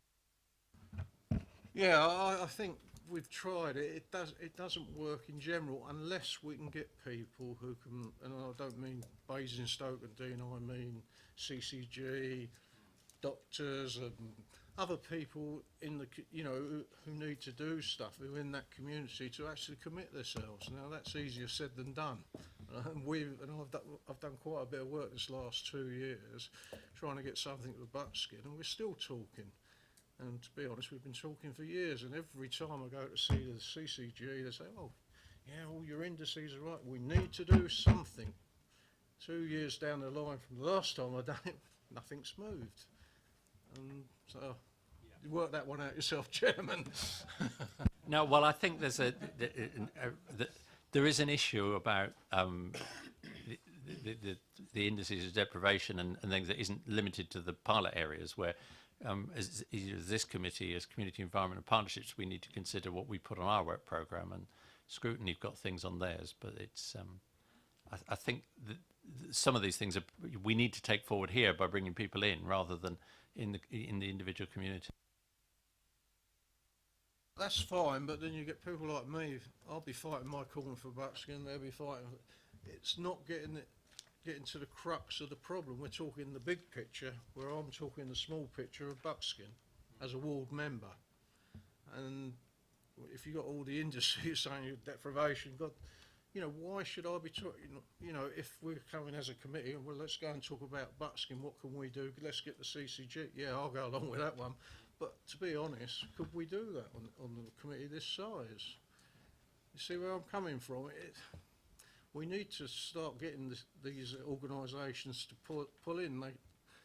They're supposed to. They talk the talk, but they don't in reality. I just wonder whether it might be worth sharing a piece of work that's happening amongst officers at the moment. I would hope most councillors are aware of ward profiles that are published at the moment. And one of my frustrations with them probably is at the moment it just sort of collects data but doesn't do very much with it that's intelligent. And it's certainly something that the community development team and myself have been working on with the policy team to turn around and say, very much to your point, we have indices, we have lots of local knowledge, whether that's through councillors, whether that's through CSPOs and other places, LIF applications that talk about what's going on in communities, so that we can get a much, what I would call, richer picture than just collecting all of the data and aggregating it for Buckskin, so that we can take that bigger picture, a macro and a micro level, to turn around and say, let's all understand where the indices are, what that means, what needs to be done. It was some of the work that was done with the community investment framework, but it then provides the evidence to say, when we're having that conversation with the CCG at a multi-level, there's one very clear message that the local ward councillor in Buckskin identifies that's important. We do as a borough that's important. And do you know what? Stop talking about it and let's do something about it. Yes, Councillor Gardner. As a parish councillor, and I have a number of parishes in my ward, so I've seen other parishes as well, I know that the parish council model works. And looking at this paper, this was an attempt to create a quasi-parish council. which didn't get support. Now, these things do take time, but it is important that the locals have an interest in what's happening in their area. They do get engaged. They do meet regularly. They do not get dominated by borough councillors. Borough councillors have an... That is not what I said. That's No, sorry, but it's in the paper that people felt that it was borough council dominated. That's what it says in the paper. I appreciate what you say. But there's still a need for the local people to have an opportunity at grassroots level to worry about what is happening in their area. And be it an urban parish, which needs the support of the people to start with, or whether we carry on with some form of model, or allow them, as it says in the paper, to develop their own model. But they do need finance. They do need administration support. Some of my parishes work without a clerk. The chairman does all the work. If you've got somebody in the area who's prepared to take that role, it's a great help. But I wouldn't give up on it by any means. Councillor McCormick? Well, much of what I'm going to say, I think, is aspirational in terms of becoming involved with a community in Brighton Hill, which is a massive community, but it has relatively low levels of community provision, and trying to get the neighbourhood group up and running has proved quite difficult. There's lots of people leading very busy lives, and there is a strong sense of community, but sometimes communities only come together when they're under attack, like Winklebury has seen an explosion of community activity recently, mainly down to the school, Fort Hill School. But I would like to think that we can get some kind of aspiration for each area, and an area isn't necessarily a ward. It might be 2 wards, it might be a fraction of a ward, especially with rural areas. You've got each village is its own distinct community, so you might have, I think Councillor Raffell's got 13 parishes in his ward or something like that. And it's about looking at each community and seeing what that community needs, gaps in provision. So some communities might not have a doctor's surgery, some communities might have other things that they're lacking. Is it churches, is it scouts, guides, youth centre, you name it. And I'd like to think that we could have a piece of work that this committee could have oversight of that looks at that.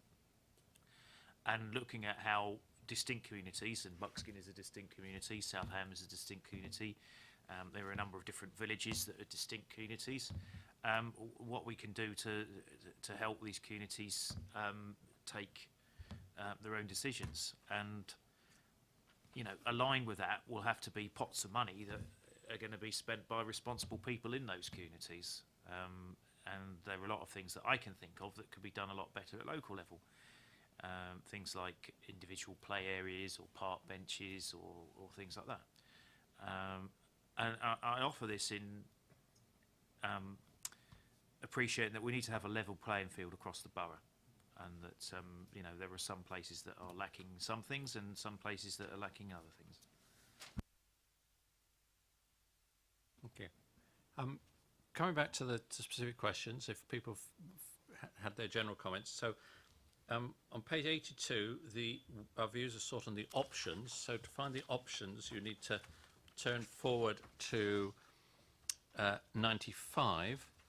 So there are 5 options, and the first 3, I think, are mutually exclusive.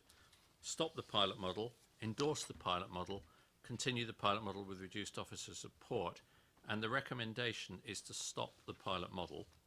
So I think, unless anyone wants to disagree, we should support that. That is the recommendation.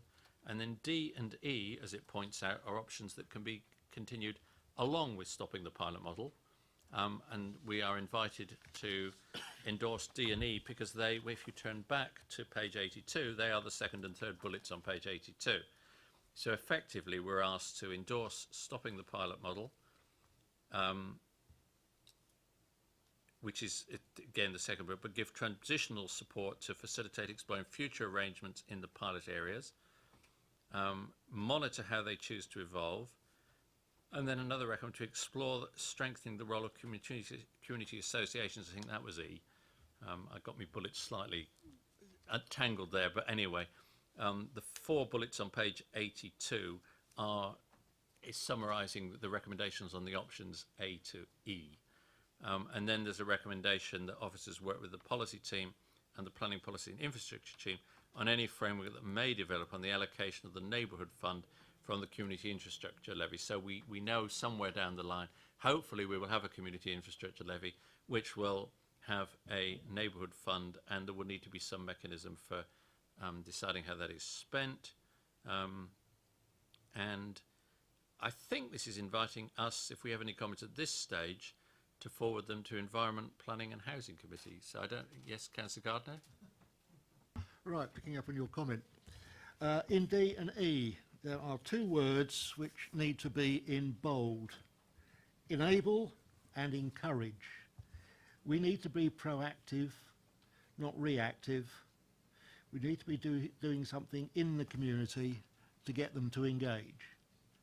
We can't wait for them to come to us.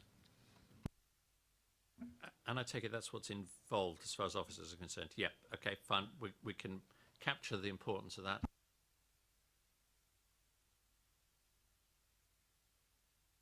So I don't know whether anyone's got anything they want to say to pass on to EPH. Sorry, Chairman. I mean, I read through it. It's all rather vague to me. I mean, you've obviously had participation in it and have a better idea of how it works. I mean, the parish council structure is quite clear, isn't it? Yeah. You know, it is a structured thing. You meet regularly and so on, and you have parish councillors who are elected on or brought onto the council. I'm not quite sure how it works in the community. I mean, are you actually electing members? Are you, or just asking for volunteers? I mean, is there a structure? You know, you need so many people on the council, on the committee, or you know, is there some sort of structure there? Or no, nothing. I just wanted what I just wanted to add there is, if we were to look at E, it focuses on community associations, because absolutely, if you were looking for structure that adds a certain level of clarity to what goes on, where sometimes there isn't a parish council, or in fact sometimes when there is a parish council, you could have a very well structured community association where it's very clearly defined as far as what their charitable objectives are, their area of benefit, in the same way, because sometimes a community association's area of benefit may well be defined as the boundary of a parish council, but also of course trustees who've got very clear roles and responsibilities within that. And in some respects, I think some community associations do some very similar things to parish councils, and that's a good thing. I think in some areas, community associations do some very similar things to parish councils, and that's an area for conflict, because there's a lot of duplication and they don't always agree. So I think that's one of the things when we talk about parish council that's often very difficult, because we only have 2 urban, actually probably 3 urban parish councils now, and the rest of the borough is very heavily relying on community associations to do that. And of course we get into this rather classic situation where what's the boundary of a community isn't always the same as the boundary of a community association, isn't the same as a ward, isn't the same as a county division, which is why we absolutely with E focus very much on existing structures that we have that we know work or could get some more support to work better with community associations. Right. Coming back to the question, which was that was very helpful, but I mean the question is, did we want to say anything to EPH? I suspect that, you know, as these arrangements are worked up, we want to see the maximum involvement of communities in deciding how the neighbourhood fund from the community infrastructure levy is spent. The LIF has procedures already, so I'm not sure we need to say anything about the LIF, unless anyone's proposing to change that yet again. But for SIL, I think as a committee, we ought to capture that we want officers to try and maximise the involvement of the community in the decisions on the spending of the neighbourhood fund in their area. And I don't think there's much else we can say about that, other than, and so we endorse the rest of it. and note Councillor Gardner's point that in endorsing it, we're endorsing it in an active way, that the enabling and the encouraging will be proactive, not reactive. Is that it? Everybody happy with that? Okay, thank you. Thank you very much, officers. I think that brings us to the very last item, which is more straightforward than usual. So September, we've got 2 items currently on the agenda, the update on the leisure park and the waste contract tender consideration of the market research, which looked like an evening's worth of work. November, we've got the motion on the household waste recovery centres and parking in residential areas coming back. And when both of those, I'm told by November, there will be likely to be substantive movement that can be reported back to us. And the town centre community facilities work, which is also coming back, which was following on from the discussion about the Carnival Hall and the Irish Centre and the funding that was available. So I think all those are, I'll come back to you in a minute, are you know, settled things that we want to come back. January is just very much things that we've said in the past and March that we want to be timetabled, and officers have just helpfully put them under January and March so that the relevant officers have got something to work towards. The only thing to change is the to be timetabled item, because although originally we were supposed to do a community safety partnership annual review, now that we have a North Hampshire joint community safety partnership, there is a joint crime and disorder scrutiny committee that does the annual review across all 3 boroughs, not us. So we can drop that as a to be timetabled item, because we've got representatives on that scrutiny committee as a council, and that is being done elsewhere. So, Councillor McCormick, do you want to say something about the other items? I was just a fairly semi-mischievous question, I guess, on the household waste recovery centres. Now, obviously, we'll be using the council motion as a template, but you know, is there any scope when this comes before the committee to make recommendations in terms of how we might augment the service that Hampshire are proposing, given that I think there's a well-documented case of demand exceeding supply in our local household waste recovery centres, and if the county is saying they haven't got enough money to keep these going at the level they are at the moment, and they're sorely needed, then maybe we should be stepping up as a borough and helping them with that. Yes, and I think the specific that we can look at is, because I think the motion proposed that we should take over the management of the household waste recovery centre, and I know there was a meeting scheduled with Hampshire this month at which that was going to be discussed, so that we, you know, and then some more work will be done on it. So I think we are able to look at relatively radical options, but again, it'll all depend on agreement. Councillor Gardner. Thank you, Mr. Chairman. Town centre community facilities, as I recall, it included Shoot House. Should that be added to the narrative? The discussion included Shoot House, yes. It's slightly, we will look at that because it's slightly sensitive, because one of the issues that came up was that the report said there was a pot of money that was originally talked about being spent on Carnival Hall and Irish Centre, and there was a worry that it was all going to be diverted to Shoot House. So I don't want to start that running again if that's not what's proposed. So we'll take that away and look at whether that should cover. It's definitely the assessments that were discussed at the committee were the building assessments for all 3 buildings that are then being looked at as far as order of priority. Fine, so we will add Shoot House, and it should be section 106, obviously. Okay, is that it? In which case, I declare the meeting closed at 8:58. Thank you very much, everybody.